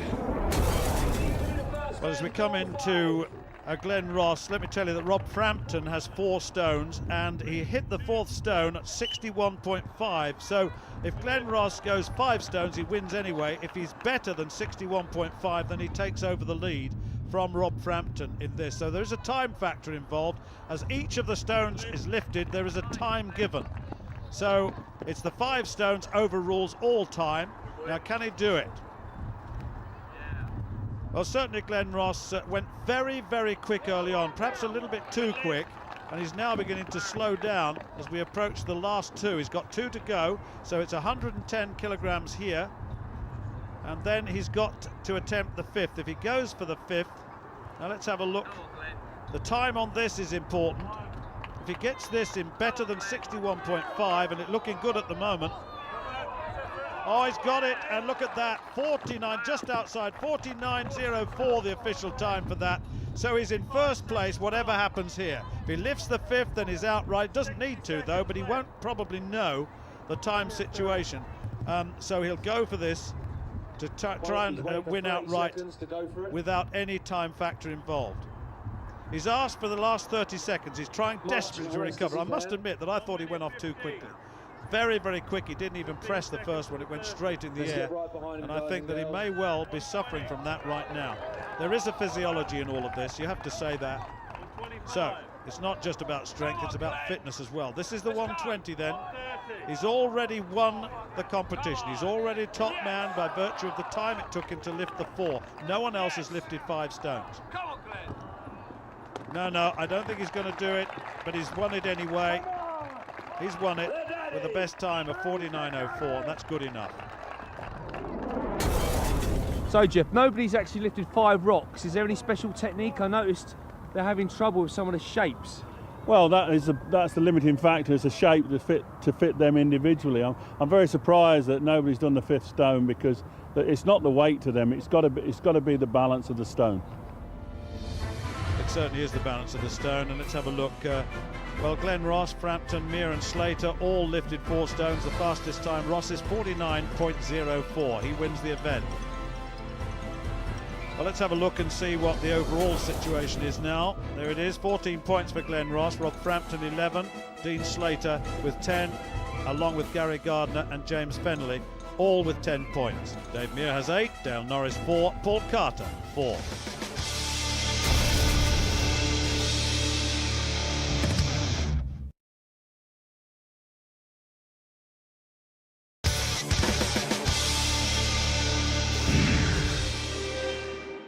Event 3, Jeff. What have we got here? Well, basically we've got a van that weighs around about 2.5 tonne, and what they've got to do, they've got to get hold of these grips here, and they've got to pick it up, the back up, for reps, as many reps as they possibly can. How long have they got to do this? 90 seconds. So they can rest as much as they want? Yeah, within that 90 seconds they can rest, but they can't leave the apparatus. Let's do it. Okay, let's go. Well, the deadlift for reps, the heaviest transit van we've seen in these competitions, will be lifted wheelbarrow style, as you heard. 2.5 tons of transit van, the time limit 90 seconds. And we're going to see James Fennelly next up. Dale Norris set the scene with a 19 rep total. He's the second man to go, is Fennelly. Now then, what can he do?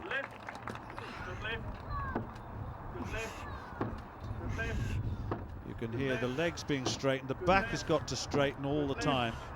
But this is a good deadlifter, and this is really food and drink for James Fennelly. Leaning backwards, extending fully, driving the legs and the arms. The arms are as passive, although there's a real activity. He can rest now, but he mustn't leave the apparatus. You heard Jeff Capes give you that instruction at the beginning. He's got to stay there. He's taking a breather. It's very much an exercise which demands oxygen intake, and he's just had a little bit of a breather. Let the muscles recover just a bit. Well, this is a good score. Now he's moving into the lead. He's ahead of Dale Norris now, who had 19. This is very good lifting. Now he's still got time. Remember, he's got a time limit of 90 seconds. He's within that. You can see he's got another, half a minute to go. 30 seconds now. Barefoot as well. Now then, 24 reps. That's the target that the rest are going to have to follow, I can tell you. 26, 27, 27. Coming up to time. No, he says that's it, that's enough. That's a very good total, 27 for James Fennelly.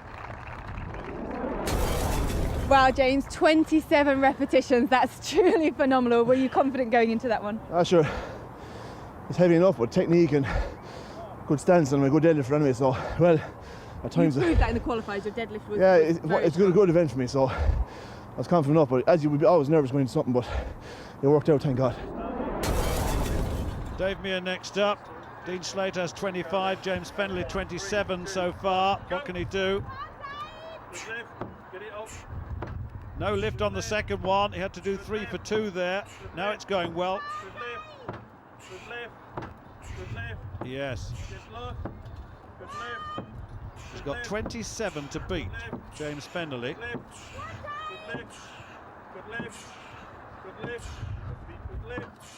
Just locking out those knees. He's having a bit of a breather now, because remember, look, it's only 27, 28 seconds gone. He's got 90 seconds in which to perform this with this 2.5 ton vehicle, lifting it at the rear, and that is tough, very, very tough. He's still there though, with lots of time left. 22, lock him out, just to remind him from Jeff to Dave, lock your knees out.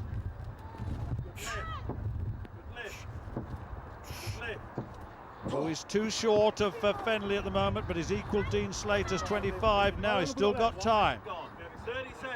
30 seconds, you heard that. Come on, give me some shouts. Lock them out. It's 3 more to win. 26, 27. One more to win. Oh gosh, he's still got, watch the clock, he's got 12 seconds, 11, 10.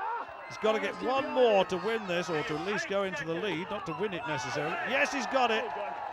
28 takes him into the lead, one up on James Bennerlin. 28 reps for Dave Blair. Dave, 28 repetitions to win that one. You don't even look that tired. Trust me, I am. Trust me, you are. You said you compared yourself to Dean and you said he was a slightly better deadlifter, but you've completely destroyed that score. Yeah, there's a lot of ways of doing this. I was using, because I'm short, I tried to use leverage to my advantage. I put my feet far forward and tried to bounce it. So Jess said that your second lift didn't count. Why was that? I didn't let my legs out. Right. Jess a fair ref, so He is. I'll let him have that, no problem at all. But What he says goes. yeah, exactly. I'm not arguing. Very wise. It's Rob Frampton Let's next. get to Rob Frampton from Portsmouth, So, England. 28 to beat, representing England. Now then, 28 to beat.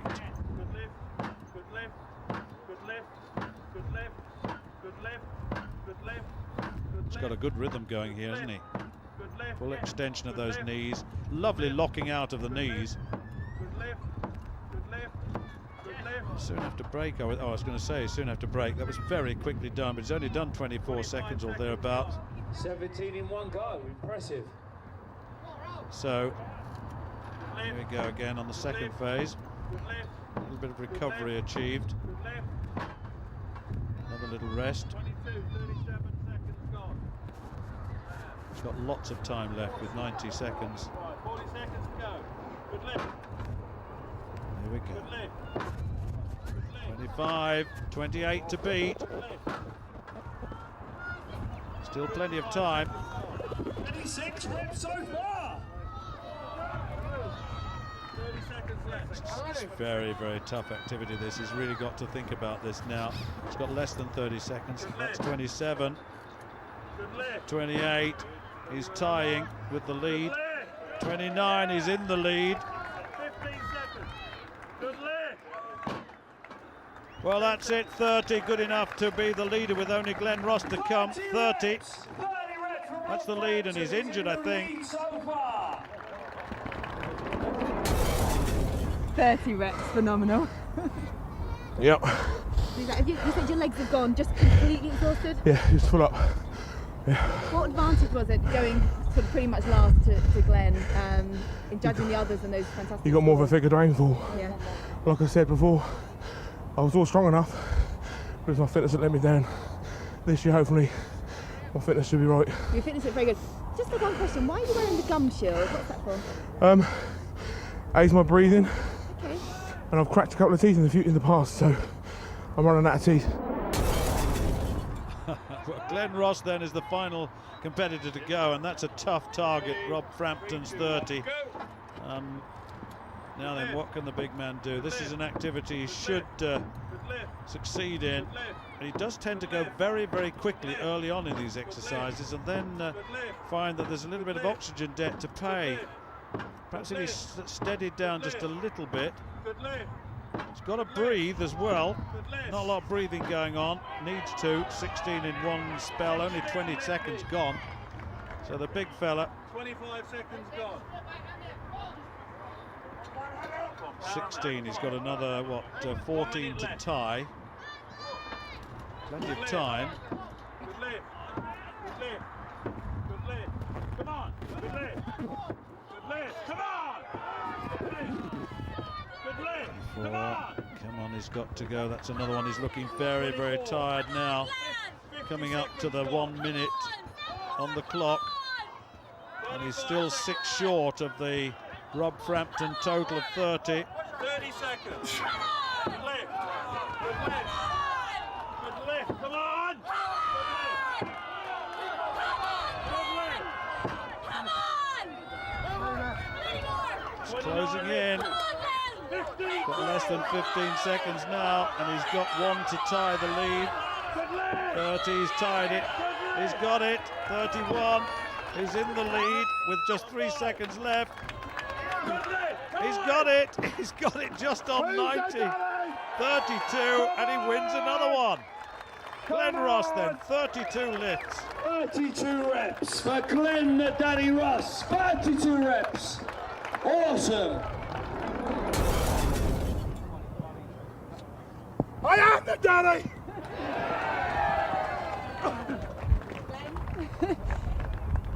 You certainly are the daddy with 32 reps. You would have won it with 31. Did you just want to make sure that you'd got it? I wasn't sure.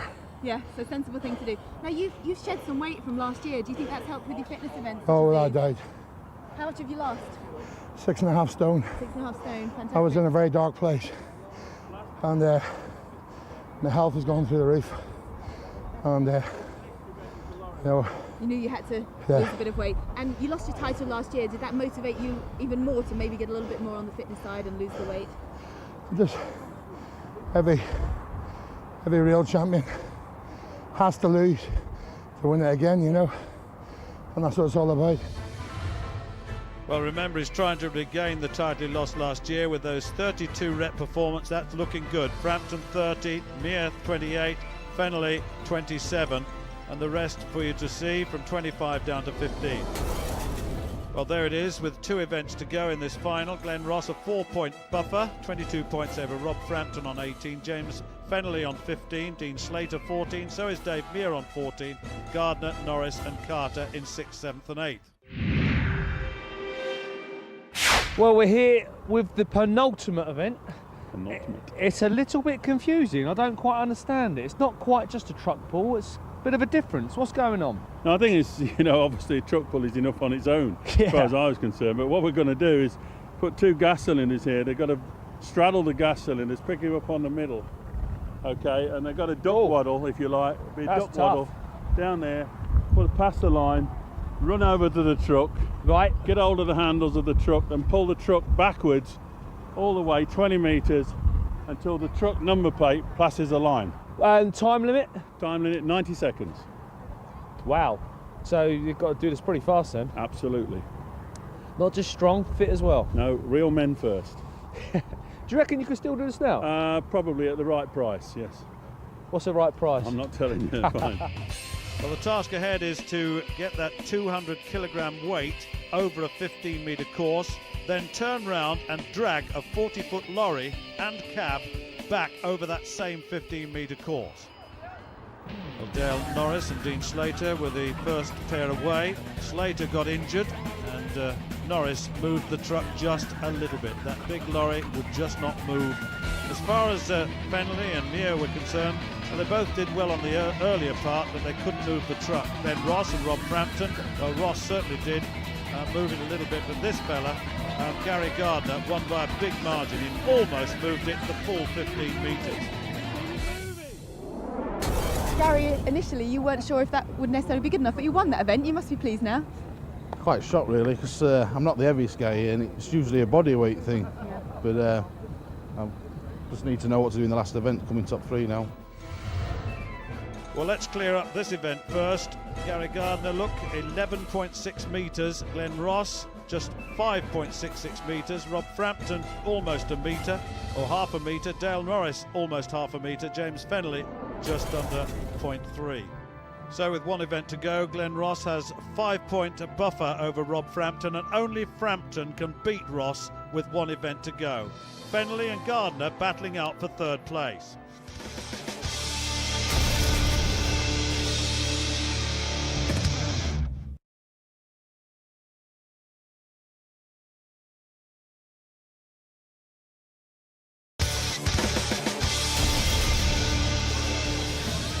Reflect back on the naval tug-of-war.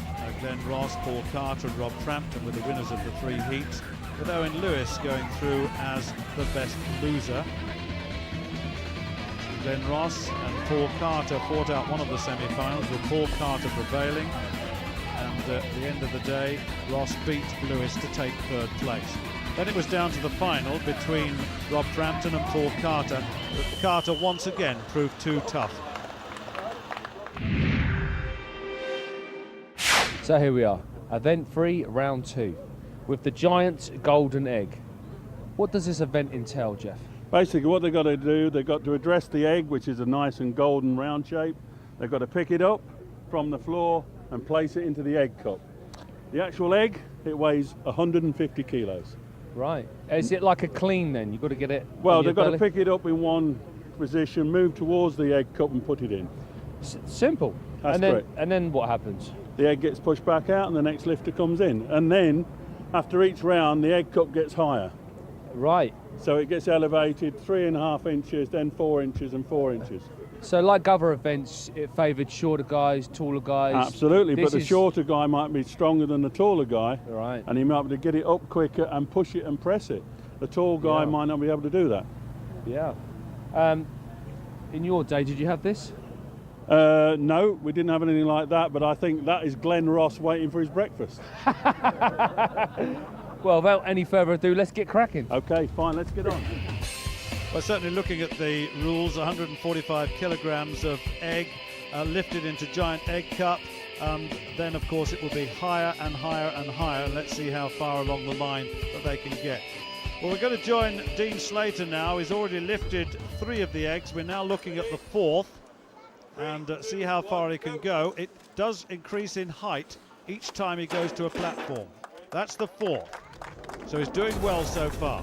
Owen Lewis, though, has found life very, very tough indeed. I've only had about 5 weeks to prepare for this. I come 3rd in the Welsh.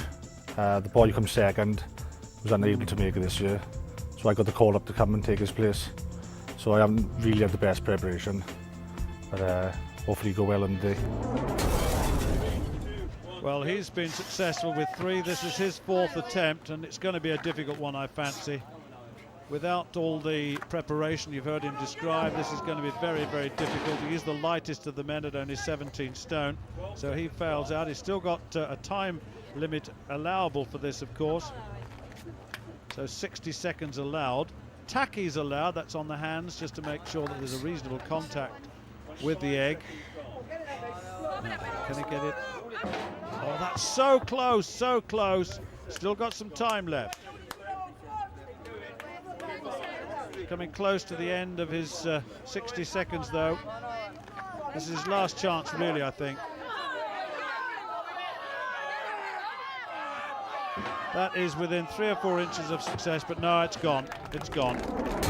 Owen, well done, but sadly not to be that time. Did it simply come down to your height when the bar was raised? Yeah, weight wasn't much of a problem. Just being short didn't help me. Disadvantaged you? Yeah, so he goes. Well, now Glenn Ross moves on to his 4th egg. That's 4. Well done to Glenn. Rob Frampton next up. 60 seconds in which to put this egg into that egg cup. And each time the egg cup is raised. Getting more difficult, as you can well imagine, as time goes on.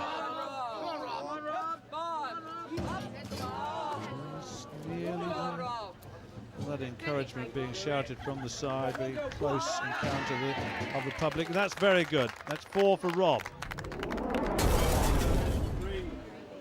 Well, Paul Carter has proved himself absolutely immense in the close encounter strength activities. Look at this, straight in, no problem at all. So 4 eggs for him. Okay, Dean. Come on, Dean. Ready? 3, So, 2, Dean 1, Slater go. then, 5th egg, currently lying in 5th place overall. Oh, that was easy, wasn't it? Well, next up then is Big Daddy himself, Glenn Ross. I've been in the sport now, training nearly 23 years, and I've been in strongman over 15. I'm probably one of the oldest veterans still competing. I started doing a charity truck pull back in '94, where I phoned up my hero at the time, which was Gary Taylor, who was world's strongest man, and asked him for a few tips. He invited me to Scotland, where I competed in a games there, and I never looked back ever since. 3, 2, 1, go. Now then, this is Glenn Ross at the 5th egg. Oh, look at that. No problem at all. Rob Frampton then.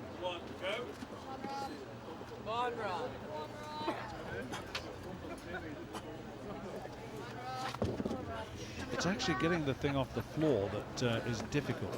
Then they lean back, put it on the knees, try to get it into the chest, trying to get underneath it, and then to extend the legs upwards. There, very powerful on the back, very strong on the back. This, he's got it too. Want to try some of this, Alex?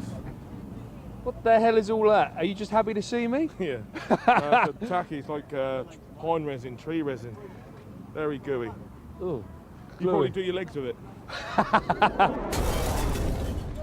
Well, Paul Carter for his 5th lift as well. Looked good in the last lift, certainly in lift 4. He's got 4 eggs so far. This would be the 5th if he could succeed. Oh, he has done it easily. Well done, Paul Carter. Now then, Dean Slater, moving on to egg number 6. The height of that egg cup has been raised even more. He's got to reach up in the air now to put this away. I tell you what, that's a very, very strong movement indeed. 6 eggs then for Dean. Glenn Ross then, 5 eggs under his belt, going for his 6th.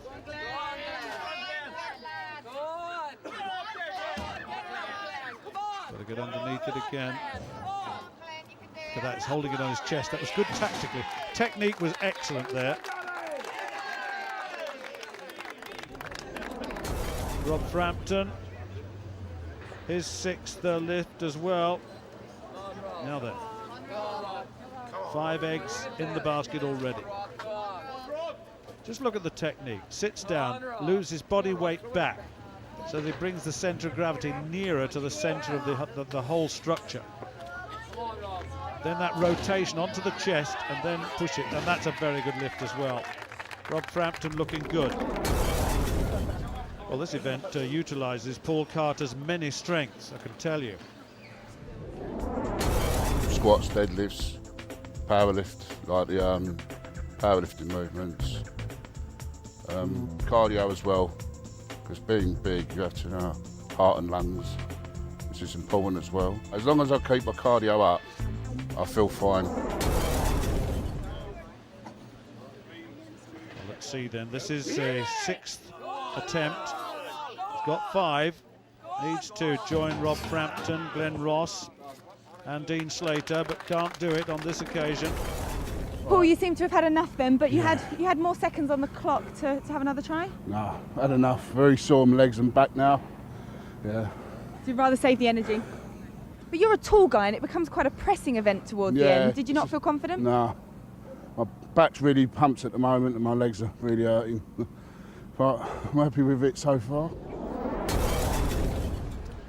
Well, certainly Dean Slater is a man who knows that much is demanded, and he trains very, very hard indeed. Normal strongman training week can be 3 or 4 days in the gym, doing like heavy training, heavy compound movements, and then either a Saturday or Sunday on the weekend you do the specific event training, like stones and log lifts and pulling and farmer's walk. Body weight is a big thing in strongman. You need to be a good strongman, you've got to be at least 21, 22 stone. So you have to eat a lot of protein, a lot of carbs, a lot of 5 or 6 meals a day. Well, certainly those meals are needed now, because if Dean Slater can get this 7th, then remember he's 5th place overall coming into this event, so he desperately needs to win this competition, with Glenn Ross and Rob Frampton not needing to go on. They've already qualified for the final. And he's done it, and that will certainly move him up a few places.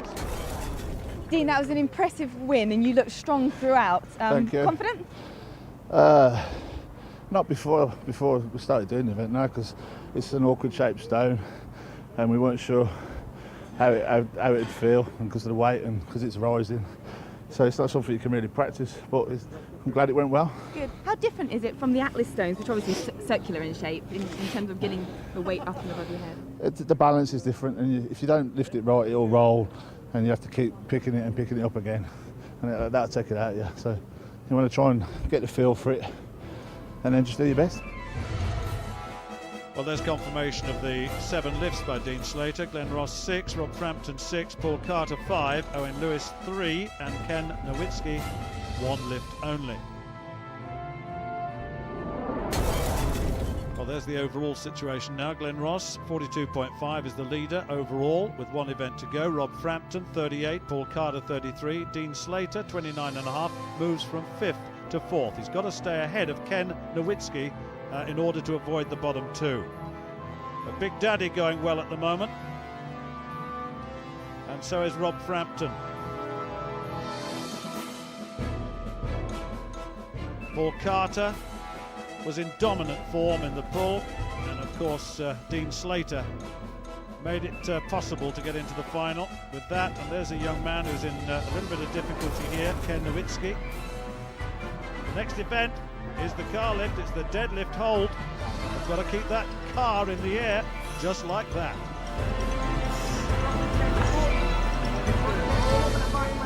Come on!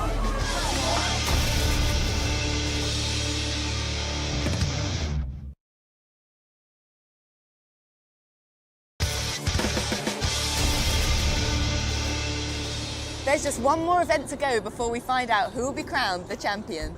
Glenn Ross has got a good lead, but it is still a competition and he could still be beaten. And I reckon Rob Frampton could do it. He could indeed, and there's a big battle on for that 3rd position between James Fennelly and Gary Gardner, who are on equal points. So let's see what happens. Well, we are here, the final event. What's this one, Jeff? It's called the power stairs. Basically what they've got to do, they have 3 sets of weights going from 200, 225 and 250. Kilograms. So that's like a deadlift again. Certainly a deadlift, but it's a concentrated weight. It's not. No, like I can do a 200 deadlift. Yeah, but it's not a bar. It's not on a bar. It's a harder concentrated weight, which is much, much harder. And what they've got to do, they've got to stand astride. They've got to pick it up, put it on the first step, jump up with it. Next step, jump up. Next step, jump up. Run down. Get onto the next one and do exactly the same thing until all 3 weights are on the top of the stairs, and then and only then will the time stop. And time limit? 90 seconds. That's going. That's a very, very tough event. I reckon this is the toughest event we've had. Probably is at the end, and this is obviously why it is at the end. The toughest, and the last man standing wins. So I can deadlift 200 kilos on a bar, but that's a lot harder. You will not do it because it's a concentrated weight, and if I were you, don't even attempt it. I don't care how good a fighter you are. Okay. You got no chance. Goodbye. You cheeky sod. Well, there are the rules. 90 seconds, 3 weights, 200 kilograms, 220 and 250. Just to give you some idea of the task ahead, the 200, what, a couple of fridges? I guess so. Must be lifted up 5 steps. And I guess the first pairing is the big man, Gary Gardner, versus James Fennelly. He's on the opposite side of this 5-step arrangement. There he is. Who will prevail here? Gary, you're in joint 3rd with James Fennelly. Do you think you can take this position? I've never done the event. I've never practiced the event, but I'll put my heart and soul into beating him. So we'll see. James, you're obviously preparing and psyching yourself up now. Can you get that 3rd spot, take it from Gary? We'll give it everything we have now. You know, it's a tall man's event, so hopefully Gary's very tall obviously too, but we'll do our best as we always do, you know. You're both evenly matched on this one, and you will be going head to head, so will that help you to gauge your performance? Can you see him across from the other side? To be honest, I'll concentrate on my own game, you know, and I'll do as hard and as fast as I can, like I always do, and we'll see how it goes. If that's good enough, that's good enough. If it's not, let it be, you know. Well, it would be a real battle between James Fennelly and Gary Gardner. Fennelly's a very good powerlifter, so is Gardner, and Fennelly already leading up the first with the 200 kilogram weight. Very quick indeed. Now then, they've got to get the second of the weights up there as well. That's 225 kilograms. As you can see written on it. Now then, pretty even here. Oh, it's gone. Fennelly's 225 has gone down, and there's just one more to go for Gary Gardner. And Fennelly's got to get back up there with that second weight. He really is struggling, and Gardner is going to win this as long as he can get the weights to the top. Now then, 4 steps done, 1 more to go, 5 steps, and Gary Gardner's there. Well, that's a very good performance by the big man, and that dropped weight is going to cost James Fennelly, dear. Well, that really was a tough one, wasn't it? And now he's got one more to go. There is a time limit on all of this of 90 seconds on these power stairs. But James Fennelly, can he make the second step in the time? I don't think he's going to, you know. No, he makes one step, and that may be good enough to place him in this. Oh, that was tough. And Gary Gardner beats James Fennelly, and it was down to the dropped weight, wasn't it? What a good performance. James, oh my goodness, you were even Stevens until that weight came tumbling down. Thank God he didn't tumble down on me, but Yeah. sure. Yeah, that's the joys of strongman. These things happen. Gary, wow, what a fantastic performance. You are one of the few men in history to have got that weight to the top in under 90 seconds. You actually did it in 39 seconds. You must be elated. Well, that's it. The first time I've ever done UKs and I've come third. So I'll be quite happy with that. You're giving yourself a pat on the back. I think so, yeah. Well, I think you should too, but now we've got Rob Frampton. He's on the left-hand side of this step structure against Glenn Ross, of course, the leader coming into this last event. And remember, only Frampton can beat Ross. It's not over yet. I mean, it's a 5-point lead and there's 8 competitors, so I still have to bust it in the final event. No complacency. No complacency, no, definitely not. Rob, you're in second position, not too far behind Glenn. Is it possible? Can you get this title? Anything's possible. With strongman, you just never know. You have to just do the sums, hope for the best. Well, Glenn Ross, what can you do this time? You've got the lead going into this event. You really need now to do all that's necessary, really. So Frampton on the left. Remember, if he beats Glenn Ross, well, unless Glenn Ross falters, then he could take over the lead, but it's a big, big ask because Ross is already ahead, going on to the second of the 3 stones. This is the 225 kilogram weight. He's being very careful and meticulous this time. So is Rob Frampton, but Frampton, I think, is finding it a little bit more difficult here. This has been a long, long competition, and the fatigue factor is setting in here. Ross just getting the next step. Look at this. There's still the big one to go. And then there's the final step for 225 for Glenn Ross. And at the moment, he is the leader. And if it continues like this, he's going to be the champion again. It's going to be his 5th title, but he's still got to perform. Rob Frampton's really struggling here. Very, very difficult indeed. It's 30 seconds. You heard that call. And I just wonder, Glenn Ross will see what's happening on the other side of the structure here. And Glenn has now got to go again. Now, will he go again? He doesn't need to, really, and that's it. So Glenn Ross, I think, has done enough. Frampton now has not, as you can hear the countdown, and that means that Ross now knows that he's the champion. There's no one can beat him now. Rob Frampton was the only one, but the battle for the places is what is interesting. Gardner, Fennelly, Meir, Ross, Carter, Frampton, Norris and Slater, all in that order, all based on time and steps. Well, Glenn Ross on 34 points wins it comfortably by a 7-point margin over Gary Gardner, who, with Rob Frampton both on the same points, but of course Gardner beat Frampton in the last event. That's how he's got second over Rob Frampton in third. Glenn, you're the champion. How does it feel to win it for the 5th time? Very good. Very good. It's nice to be amongst 5 times legends in the sport, you know. So it's a really good feeling, you know. I bet it is. And you did say you'd retire after this, but are you not now motivated to keep going? That's it now. Going to promote and run the sport and take it where the level it needs to go to. And I think now, after the 7-year plan, I think I've got strongman back to what it is about, ultimate strength. You've certainly had a lot of support. You've put on a great show. You've won the show. You're UK's strongest man, Glenn. Well done. Thank you. Who's the daddy? Well, certainly Glenn Ross is the daddy, and he proved it over the days of this competition. His 5th UK Strongman title. He was 2nd last year, but this year he's back to his best. He's once again the UK's strongest man.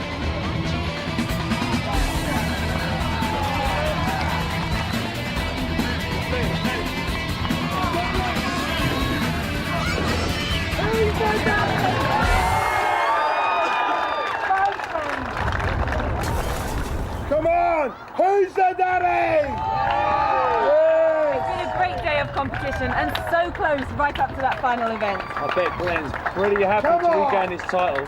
I can imagine there's going to be some serious celebrating going on in his house tonight. I'm sure there will be. We hope you've enjoyed watching at home. Join us next time. Come on, who's the daddy?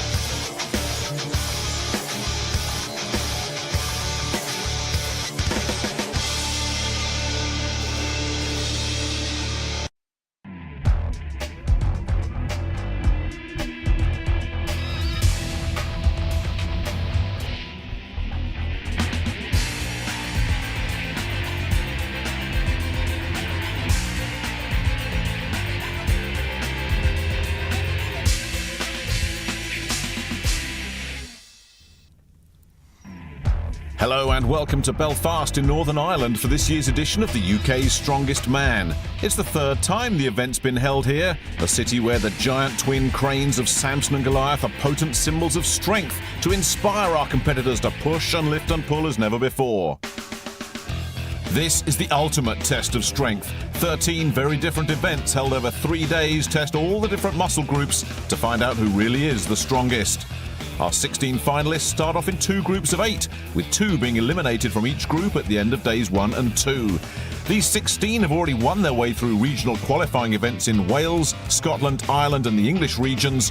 Once there were 193 pretenders to the throne of the UK's Strongest Man. We're down to the strongest now. And we begin our coverage with the first event on the final day, the Apollo Axel. The world record in this event is 8 repetitions. And first up is England's Dave Meir, who needs just 2 to take an early lead. And I'm joined by Gary Taylor, who knows all about this event, the Apollo Axel. I won't tell you how many Garys lifted, but the pressure's on Dave in many senses. Well, you can see him struggling with it. I mean, how much does this thing weigh, Gary? The total weight is about 147 kilo. That's excess of 330 pounds. But the difficulty with this is the bar is solid.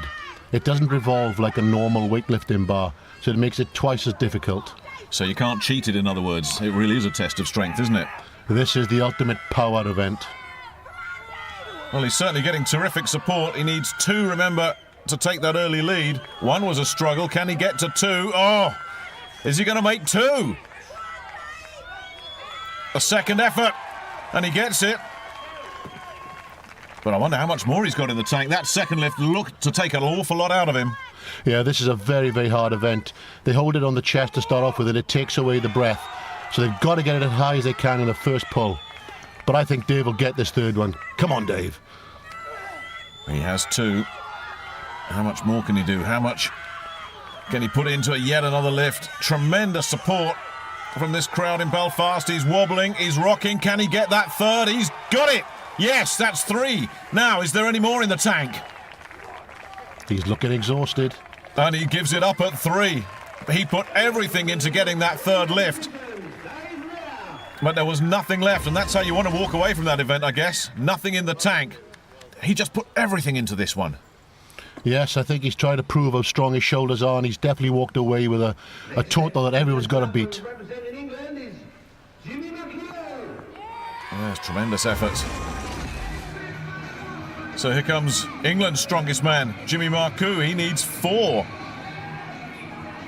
If he wants to take the lead, that's asking a lot. Jimmy's a new boy on the block. We've not seen much of Jimmy this year, but he looks incredibly strong. Oh, that didn't look too good, technique-wise. Just wobbling a bit. Did you see that left hand struggling to get a grip? And then he's got that first one.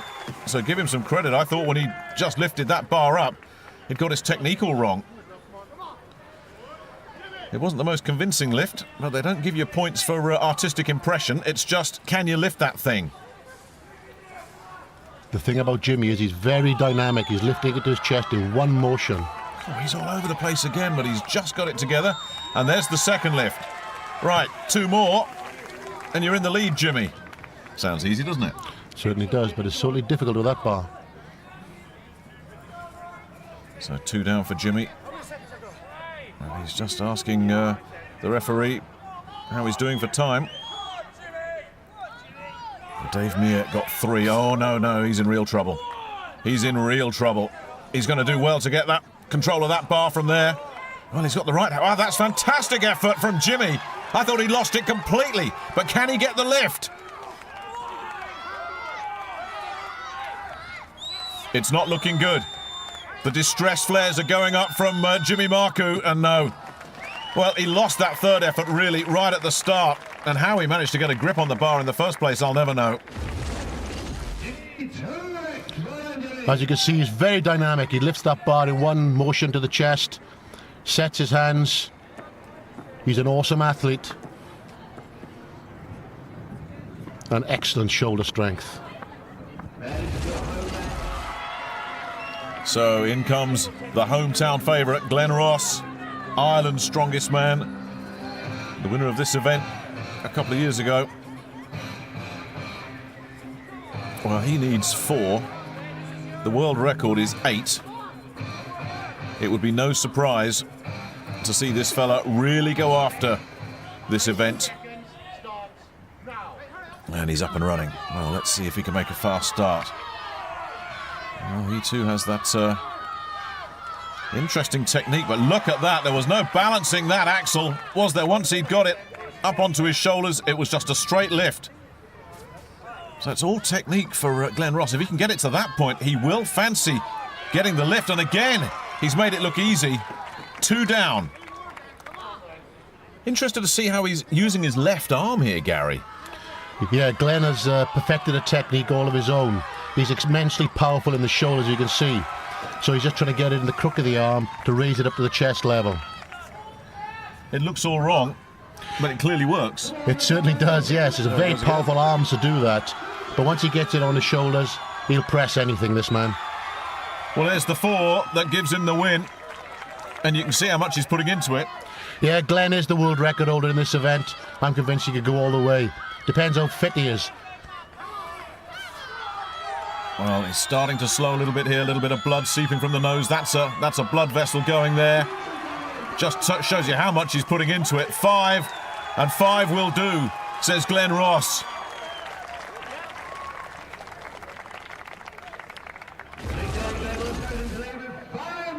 This is what Glenn really excels at. Anything overhead, as you've just seen, fantastic effort.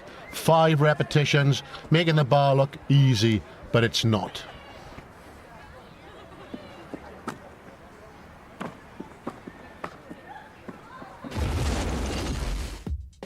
And this is how the leaderboard is looking after the Apollo axle. Glenn Ross out in front with Dave Meir and Dale Norris in his slipstream. And last year's winner, Terry Holland's down in 5th at the moment. Simon Flint, Mark Lawson and Simon Morton need to get their act together, but there's still a long way to go. Well, that's all for now from the UK's Strongest Man, but we'll have more action in just a couple of moments, so don't go anywhere.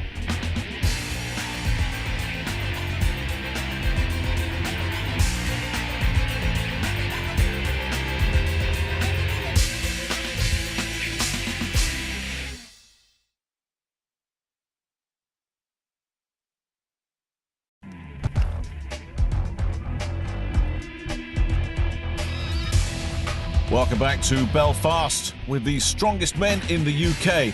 Let's take a look back now at the first day of competition from Thursday. And the first challenge for these guys was the bus push.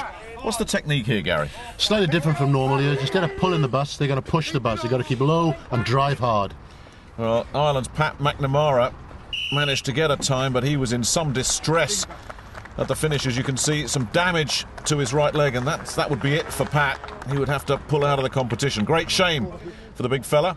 But the winner of Group A, Simon Flint, well, he made it look pretty simple, didn't he? This guy's an athlete overall. He is fantastic. Good leg strength. And once he got that bus moving, it wasn't going to stop, that's for sure. Great time for Simon Flint from Group A. Now, the fast time from Group B was Russ Kirby, who was even quicker, 25.39. Yes, a newcomer, unknown to the circuit, but he knew how to handle his bus. Is it easier to push it or pull it? We usually see him pull it, don't we? Slightly different because you don't know where you're going, and I think that caused a lot of problems. Yeah, and it certainly caused a lot of problems for poor old Pat McNamara. It looks like I tore a ligament just at the start. Second push, coming from the start. I could hear a snap behind the knee. So it was a ligament or tendon badly torn. But you still managed to finish the event? Yeah, foolishly. Well, the second event on day one was the tyre and anchor, which was won by the guy nearest to the camera, Gary McKelvey from Ireland. He finished it in a time of 53 seconds. And Gary, these tyres, well, the old cliche, they weigh a tonne. They don't quite weigh a tonne, but it must feel like it when you finished it. No, 450 kilos, 1,000 pounds. They have to flip these tyres 3 or 4 times to the end of the course, but then it's not finished. They've got to run back and pick up an anchor that weighs about 100 kilos and run the full distance. Very hard event. So it's not only a physically draining event, it's mentally sapping as well, because you're tempted to think, well, that's the hard part done, but it's not. You've got to go back and get that anchor. Very difficult. You're actually drained by the time you finish the tyre flip. You've got to run back and run with the anchor as fast as you can. Gary McKelvey made it look simple. 53 seconds.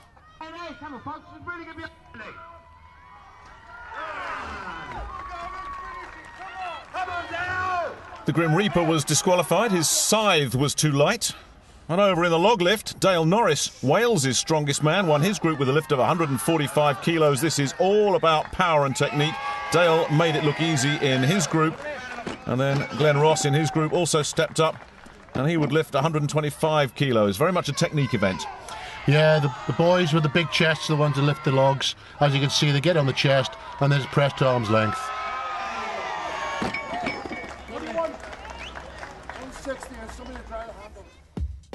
So this is how the leaderboards were looking at the end of day one, and I'm afraid it's goodbye to Andy Kearney and Pat McNamara. Poor old Pat, along with Andy, eliminated from Group A. And in Group B, it was goodbye and see you next year to Nigel Troy and Ross Stone. Dale Norris, 24, Wales. I went to strongman by watching it on TV. I trained 3 days in the weights, 2 days strongman events. High calorie and high protein diet. All head events and squatting events, all good events for me. Weakest events, anything to do with grip.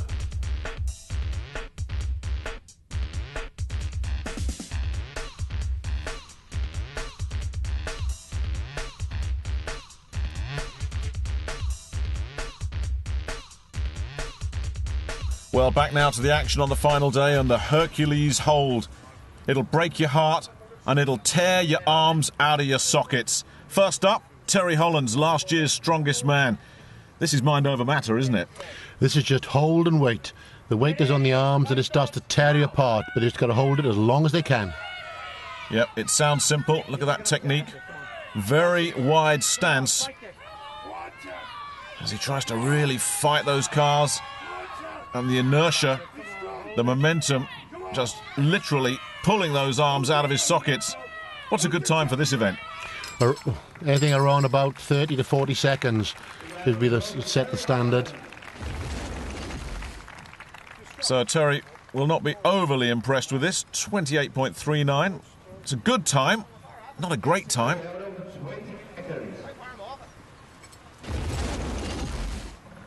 Next up, England's Mark Lawson. I guess you start off all right with this event, Gary, then suddenly the tank just hits empty and that's it, it's all over, you can't hang on. No, these cars are very heavy. Even with the best grip, you know what I mean, those handles, they just dig in and they tear you apart. Now, Mark's technique clearly to find a spot far away and concentrate on that, just A little bit of Zen thinking here, just in his own little world. But now it's starting to kick in. And you could see that within 2 seconds of being in distress. He just had to let go. That's how quickly it happens. Look at the pain on the face. This is normally a good event for Mark. Unlucky.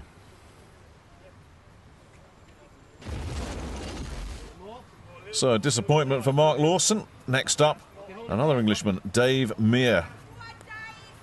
Dave's technique a little bit different. We're getting the full facial expressions from Dave right from the kickoff. And he is suffering. He really is. Well, he's managed to get past 10 seconds. Goodness knows how, and yeah, can't quite make 15 seconds. He was struggling right from the moment when he had to take the strain. Not a good event from Dave, but he tries hard. 14 seconds for Dave. Yeah, trying is all you can do. Trying and suffering. Up next, we have representing England.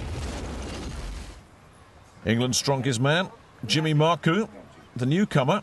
It'll be interesting to see how he copes with it. Well, there we go. He's taken the strain. And already he's starting to suffer inside the first 10 seconds, and he's blowing hard.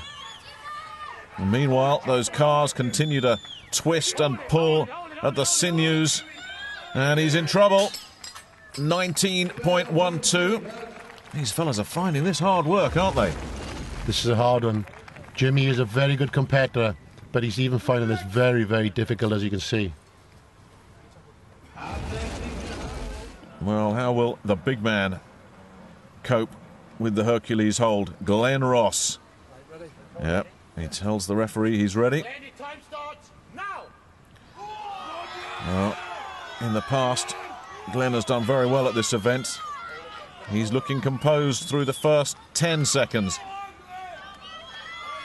But the face will give it away when it starts to hurt. He's done very well, 15 seconds. Look how wide his stance is. Now it's hurting. And again, within 2 seconds, he went from being comfortable to being absolutely finished. I think that just proves how heavy this is. Glenn has got a phenomenal grip, but even he can't hold it for long. Yes! Who's the daddy? Come on! Come on! Who's the father now? They don't make him like Glenn Ross, do they?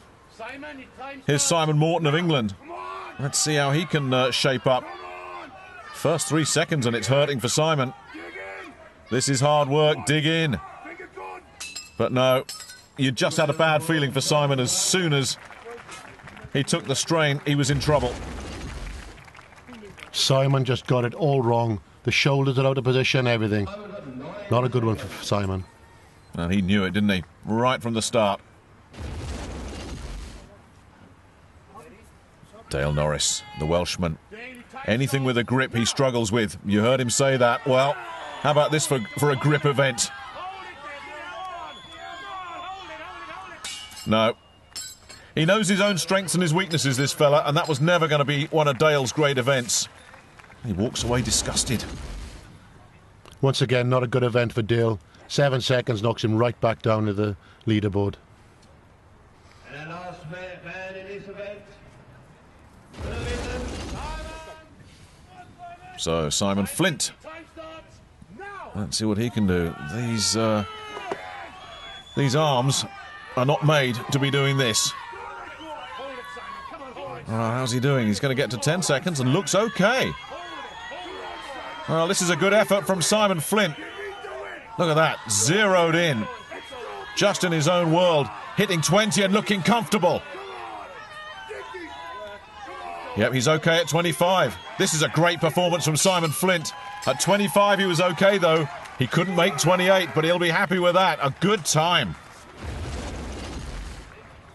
Yes, Simon, renowned for his grip strength. We knew he'd give a good time. Good effort from Simon. 27.98 for Simon Flint. That is a very good time. I was chuffed with that event.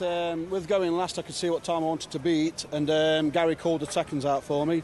So I just held on to with time came up, then just let go because I need to go more because I've won already. So happy. grip events particularly strong for you? Yeah, I've got grip. This next event, the deadlifts, should be good for me. Should first or second, hopefully. So see how it goes from there. Yeah, so this is how the Hercules hold finished up. Simon Flint knew what he had to do, and he tore the field apart. 27.98, 6 seconds better than anybody else. But it's still Glenn Ross that's out in front after 2 events, but Simon Flint and Terry Hollands and Jimmy Marcoux tucked in there with him.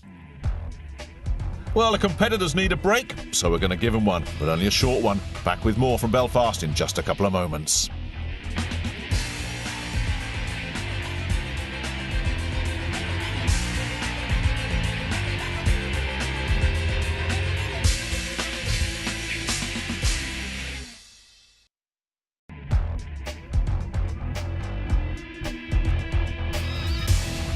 Welcome back to the UK's Strongest Man 2006 from Belfast, Northern Ireland. Let's turn the clock back once more and look at the highlights from Day 2's competition. And first of all, it's the flagpoles and Mark Lawson, the only man in his group to lift all 5 flagpoles. Well, it's one of those that Mark's making it look easy, but it's not. No, these are 5 flagpoles. Each one gets heavier and longer. So they're very difficult. It's an all-round power event suited for Mark. He does very well in this event. Yes, Mark, the only man in his group to lift all 5. An achievement matched by Terry Hollands in his group. They were the only 2 men to lift all 5. In the squat competition, Group A, Simon Morton was the governor here. 280 kilo, as many reps as they can do. 3, excellent. And you need a bit of safety there, don't you? Because if somebody gets in trouble, you need somebody to take that weight. Yeah, it's an awful lot of weight. And as you can see, they've got to go down an awful long way, which makes it twice as hard.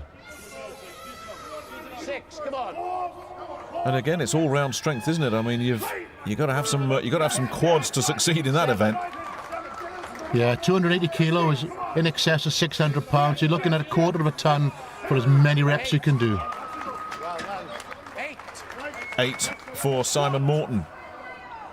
1. Dale Norris in Group B needed 9 to take the lead. 4.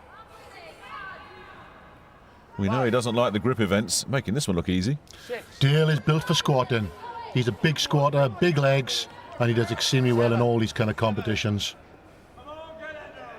8. Yes, this was an event that really played to the Welshman's strengths. 9. And there's the 9 that he needed. And he took a look and said, that'll do. Thank you very much. Why waste your energy? Well, between events, there was certainly plenty to entertain the crowd. Don't try this at home. These fellas know what they're doing. Well, so they tell us. Take your grip. Well, you need a forklift truck to get these things in position. And then these fellas just pick them up and run with them. Terry Hollands in the Farmer's Walk, walking away with it, 20.56 seconds. Like a bag of shopping. Impressive or what? Terry does it like nobody else can do it. The others have struggled, but Terry completes the course. He took the course and the rest of the competition to the cleaners in the Farmer's Walk. Simon Flint, a little bit slower in Group B, but 28.43, still another very good time. Yeah, Simon shows how good he is with the grip events. Continues to impress. Now, one of the highlights of Day 2 was Jimmy Marcoux outlasting Glenn Ross in the crucifix hold, where 2 power tools are held at arm's length, and this is Glenn Ross's event. But Jimmy Marcoux, look how comfortable he looked throughout this competition. And it was the big Irishman who had to give it up. Keep it up, keep it up, keep it up, keep it up, keep it up. But Jimmy, On time. nearly a full 10 seconds longer. That was a surprise. Now, Terry Hollands has made something of a speciality of Conan's torture circle. He was the only man to go round without a break in a time of 23.28 seconds. What on earth is going on in this event? This is a very difficult event. 400 kilo on his shoulders. It wobbles, it moves. It's a very difficult one, but Terry just played with it. I see the Fire Eaters were brought in once again. Mark Lawson, Group B. He had the best time from this group. I take it the fire's just there for decoration, Gary. They don't get thrown into the fire if they fail to complete the course or anything. I think it keeps them moving. Mark's an old-timer. He's done this many, many times. He knows how to pace himself. A good effort from Mark. Yes, a real highlight from day 2 for Mark Lawson. Getting the job done. But boy, that hurt. One more drop, one more. They're allowed to put it down for once, and then they've got to try again. Lift it up. So he's had his break, effectively.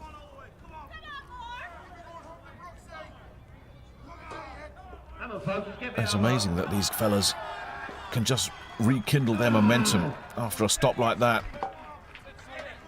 But he's shown some real gutsiness here, wasn't he, Mark? Mark never gives up. He just doesn't know when to stop. So this is how the leaderboards were looking after day 2, and it was goodbye to Gary McKelvey and Stuart Murray. They were the two that failed to qualify out of Group A. And in Group B, well, Mark Lawson gave himself a reprieve with that tremendous last effort, and it was Russ Kirby and Frank Connolly that had to say goodbye. Right, now onto the silver dollar lift, and the world record in this event is £1,067. First up, Terry Hollands. And you could just see the strain of lifting that. Yes, it's a normal kind of deadlift done with a different stance. Terry keeps it going, he pulls it, he's a tall man, he has to put it a long way, but he makes that look quite easy.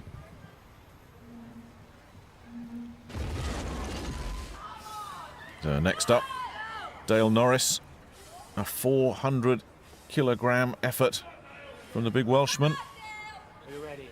Lift!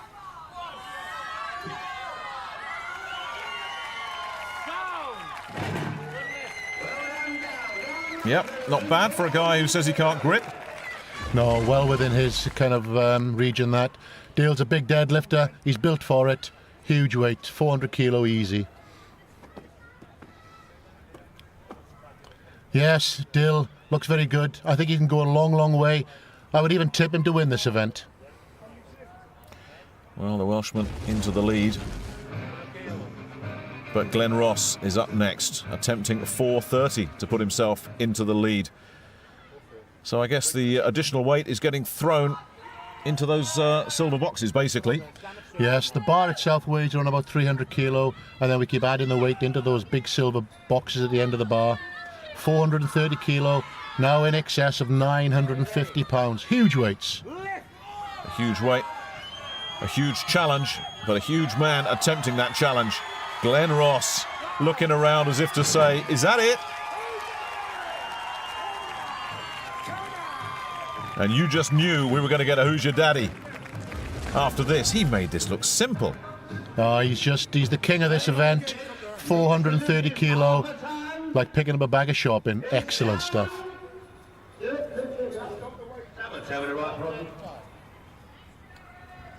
Yep, there he goes, focused.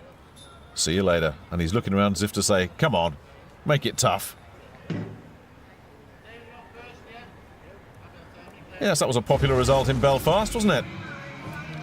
Dale Norris, the Welshman, looking to put Glenn Ross in the shade. 4:35. Is that a kilo too far for the Welshman? Getting psyched up. How much this is going to help him when he attempts this lift remains to be seen. 435 kilos. Think of picking up 6 normal-sized adults, 3 in each box, and you've got an idea of what Dale Norris is trying to achieve here. Yeah, Dale is very good at deadlifting, as we said from the start, but this is a big surprise, going for the win. Come on, Dale. Well, he's giving it a go, and he can't quite get control. And his challenge collapses in a heap, but that was a gutsy effort. He was right on the limit. Yeah, 435 kilos, a massive weight. But I'm sure if he had another attempt, he'd get this. But you only give them a limited number, so he can't. That's an unfortunate event for Dale. Good effort. So close for the Welshman, but close, not good enough.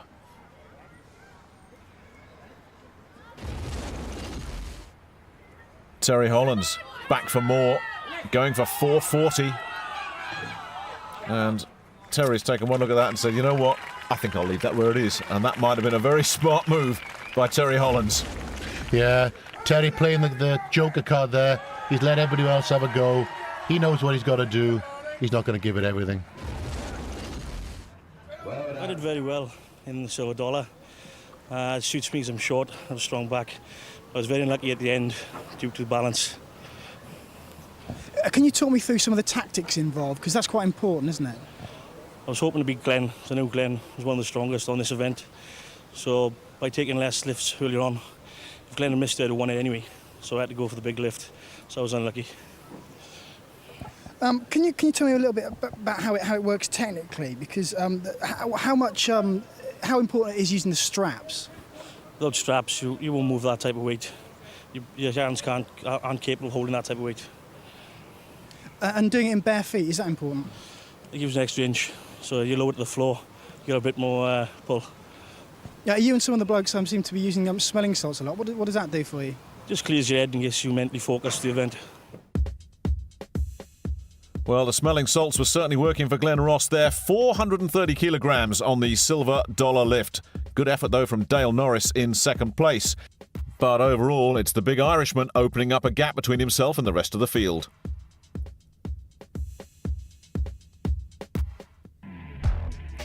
Can anyone catch Glenn Ross? Time's running out. We'll be back for the conclusion of the UK's Strongest Man after the...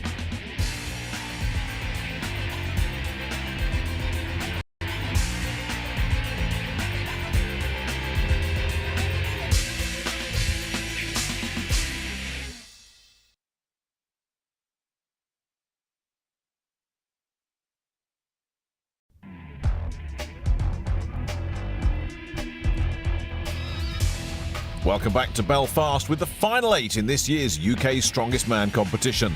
Let's meet one of the front runners and last year's champion, Terry Hollands. I'm Terry Hollands, 27, from Dartford in England. My training routine basically consists of 4 days in the gym, 4 evenings, normally 2 hours a day. And then on weekends I do probably 5 hours on a Saturday, 5 hours on a Sunday. No, I'm not too strict with my diet. As long as I'm getting enough protein and carbohydrates and stuff, that's good enough for me. The strongest event is probably the farmer's walk. Any sort of grip type thing, normally pretty good at. My worst event would definitely be the squat.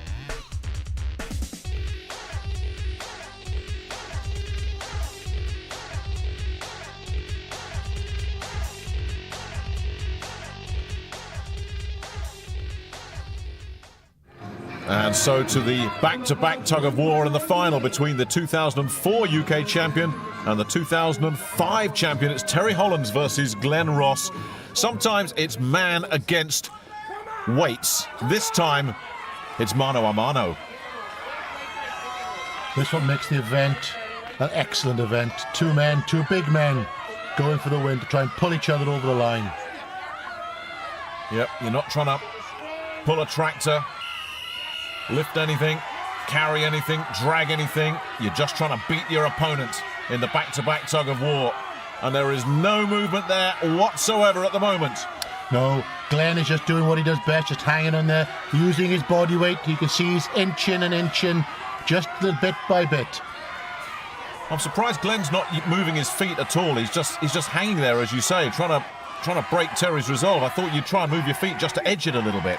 The problem with this event now, you've got 2 big guys, one little mistake and you've lost, so they're just hanging on. Glenn's using his weight. Technique-wise, Glenn has his feet planted. Terry's on his toes. Yeah, and there goes Glenn now, just moving slightly. He just moves to the lead, I would think.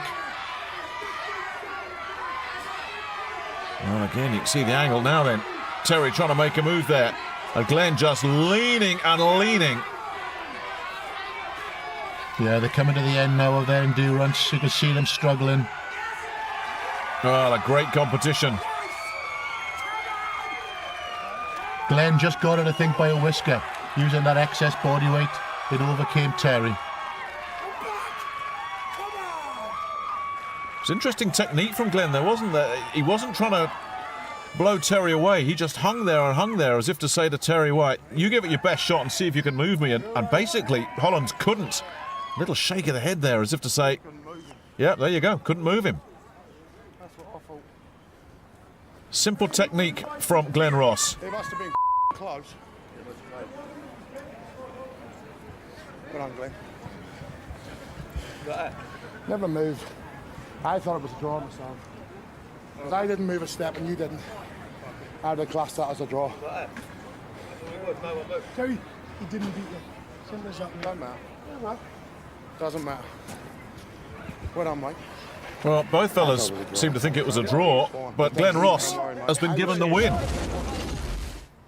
Yeah, as you can see, the referee's using the sword. That gives the centre line, and then it's either movement, either side. As you can see, Glenn just goes over just slightly to the movement to the right, and that will give him the win. The greater body weight won it in the end. Oh boy, what a battle. Tremendous performance from both fellas. A little bit of controversy, but a good spirit between the two guys. Well, I'll be totally honest with you. Look the size of that as an high tar, and I totally, absolutely, my knickers the whole time. You know, I was so scared to even move a step, because to move a step, you would have given in to him, you know, because to move somebody that big is just phenomenal. So I just leant forward and just kept driving as hard to the ground as possible, and used my bicep strength just to get that couple of inches. But in terms of moving steps, I thought it was very equal, and you know, it was a draw in my book, but the referee's decision was final. I must have just eased forward 4 or 5 inches on the drive and got it in the last, so that's the way it is. Terry, it looked like a close run thing. How did you see it? Yeah, it was pretty close. I mean, obviously, I couldn't see the line from behind me, but I didn't think I took a step, but it must have been a really tight thing. I mean, just every time I tried to move my feet, just nothing there at all. I just couldn't move him. We're all stalemate. Going into the last event, the Stones, what are you looking for? Hopefully first place in the Stones, obviously. Yeah, I've got a good chance of winning the Stones, so hopefully I'll do that. And for you, Glenn? Well, since I've hurt my leg 12 months ago, I haven't put the 160 on yet, but I almost done it in training, so if you're going to do it, you do it in the final. Glenn Ross, 35, from County Down. I've won 5 UK and British titles, and the greatest achievement was winning the Europe's Strongest Man 2004 and finished 3rd in the Arnold Classic. My other interest is cake decorating. I do it as a hobby. I specialise in sugar flowers, pastelage and chocolate work. I have a rock, my family behind me, and the determination to create the ultimate strength challenge, the biggest straw on the planet, and that's the UK Strongest Man.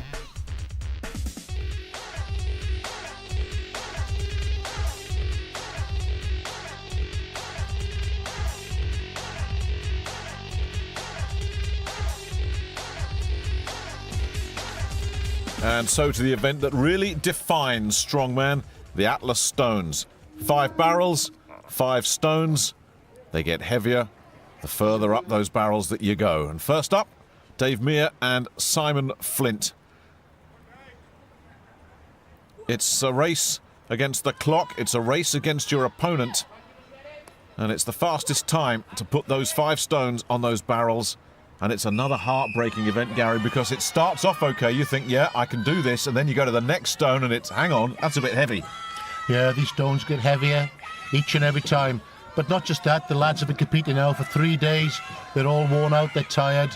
They're at the end of their endurance. So it's a very, very hard event. And they all know that they've got to conquer the stones before this thing is over as well. So, to the 5th stone.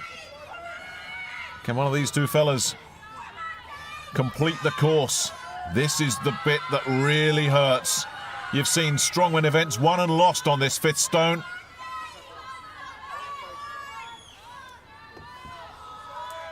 Yeah, these are the manhood stones. This stone weighs 160 kilos. That's 350 pounds. Huge stone. Well, you can hear the referee saying there's plenty of time, but Dave and Simon, I don't think if you gave them all week that they could get this job done. No, on a good day, Simon would do this. I don't think he's going to get it done today. He's tired. Yeah. A gruelling 3 days for these two fellas. So up next, Dale Norris. What a breath of fresh air he's been to UK Strongman. And he's up against Jimmy Marcoux. Quite a tattoo old Dale's had there, isn't it? But, Marcoux looking cool and confident and relaxed. He's had a good competition. He's really surprised me. He's a newcomer to the UK strength scene, but he's going to be a man to beat in the future, definitely. Well, just about ready for this last event. It really is the strongman equivalent of the 1500-metre race at the end of the decathlon in the Olympics. You've put everything into the other events. Now you've got to find a little bit extra. And it's a cruel heartbreaker of an event, it really is. The stones just get heavier and heavier. Jimmy up and running, making short work of the first one. So too is Dale. Dale's struggling though. Dale's in trouble. Dale, not known as a stone lifter. He's struggling with a 120-kilo stone there. That's quite poor. But Jimmy flies on. Jimmy's got 3, but he struggled on that third one. Dale's done well to get 2. It'll be a big surprise if he can nail this third stone. And Jimmy's slowed right down, putting everything into this fourth stone. Can Marcoux get that stone up? How much does this one weigh? That's 140 kilos, just over the 300-pound mark. 300 pounds of granite, and it looks like it's going to defeat Jimmy Marcoux. Well, Dale and his grip. I think I've had enough of this competition. Yeah, he's walking away. Overall, though, a very impressive performance from the Welshman and an impressive performance from Jimmy Marcoux as well. These two fellas have really contributed a lot to this event. Definitely. 2 good contenders, both doing well. But this one separates the men from the boys, as you can see. Very difficult event for Dale. There's a time to walk away. And that time was then for Dale. And Jimmy, I think, in the corner of his eye, saw Dale leave and said, you know what, that's enough for me. So now the head-to-head final. Glenn Ross and Terry Hollands, great competitors, good mates, an awful lot of respect for each other, these two. The pressure off, really, for Glenn. As after the tug-of-war, Glenn knew, and Terry certainly knew, that this year's UK Strongest Man competition was pretty much in the record books, but there's a lot of pride on the line, and wouldn't Terry Hollands love to sign off with a win on the Atlas Stones over Glenn Ross? Yeah, Terry wants to show the world how good he is here now. He's a very tall man, so the stones should flow. Well, let's see. Ross, a slow start. Terry, as you say, he's on the third already, and he's making very short work of this. And Glenn, I think, is just working in his own little zone, because he can't beat this man in a race. And Glenn, psychologically, I'm sure you know when you've won. Yeah, he's geeing up the crowd there. Can either of these fellas get that 5th stone? Terry's slowed right down. Glenn is he's trying to pretend it's not there, isn't he? He doesn't want to know. No, I think Glenn is waiting to see what Terry's going to do. It's about pride. It's not about winning the event. It's about pride. Can you beat your opponent and beat that 5th stone? Glenn doesn't look like there's anything left in his tank. Terry wants it badly, but I think he's finished as well. And that's it. Well, the faster time from Terry Hollands. And good applause. It's all been a bit too much for some spectators. I think all the fellas that have been competing in this year's Strongman feel exactly like that young man. And there's the Who's Your Daddy from the winner. Glenn Ross has done it again. And there's confirmation of the 2006 UK Strongest Man final leaderboard. Glenn Ross on top, 36, 6 points ahead of his nearest rival, Terry Hollands. But what a battle those two had, right down to the wire. Let's hear now from our champion and this year's runner-up. Yeah, good through the heats. Not such a good final day, but yeah, I mean, I'm not overly disappointed with 2nd place. It's still a good achievement. Like I said, I performed well through the heats. Final day just let me down a little bit, but I'll be back next year bigger and stronger.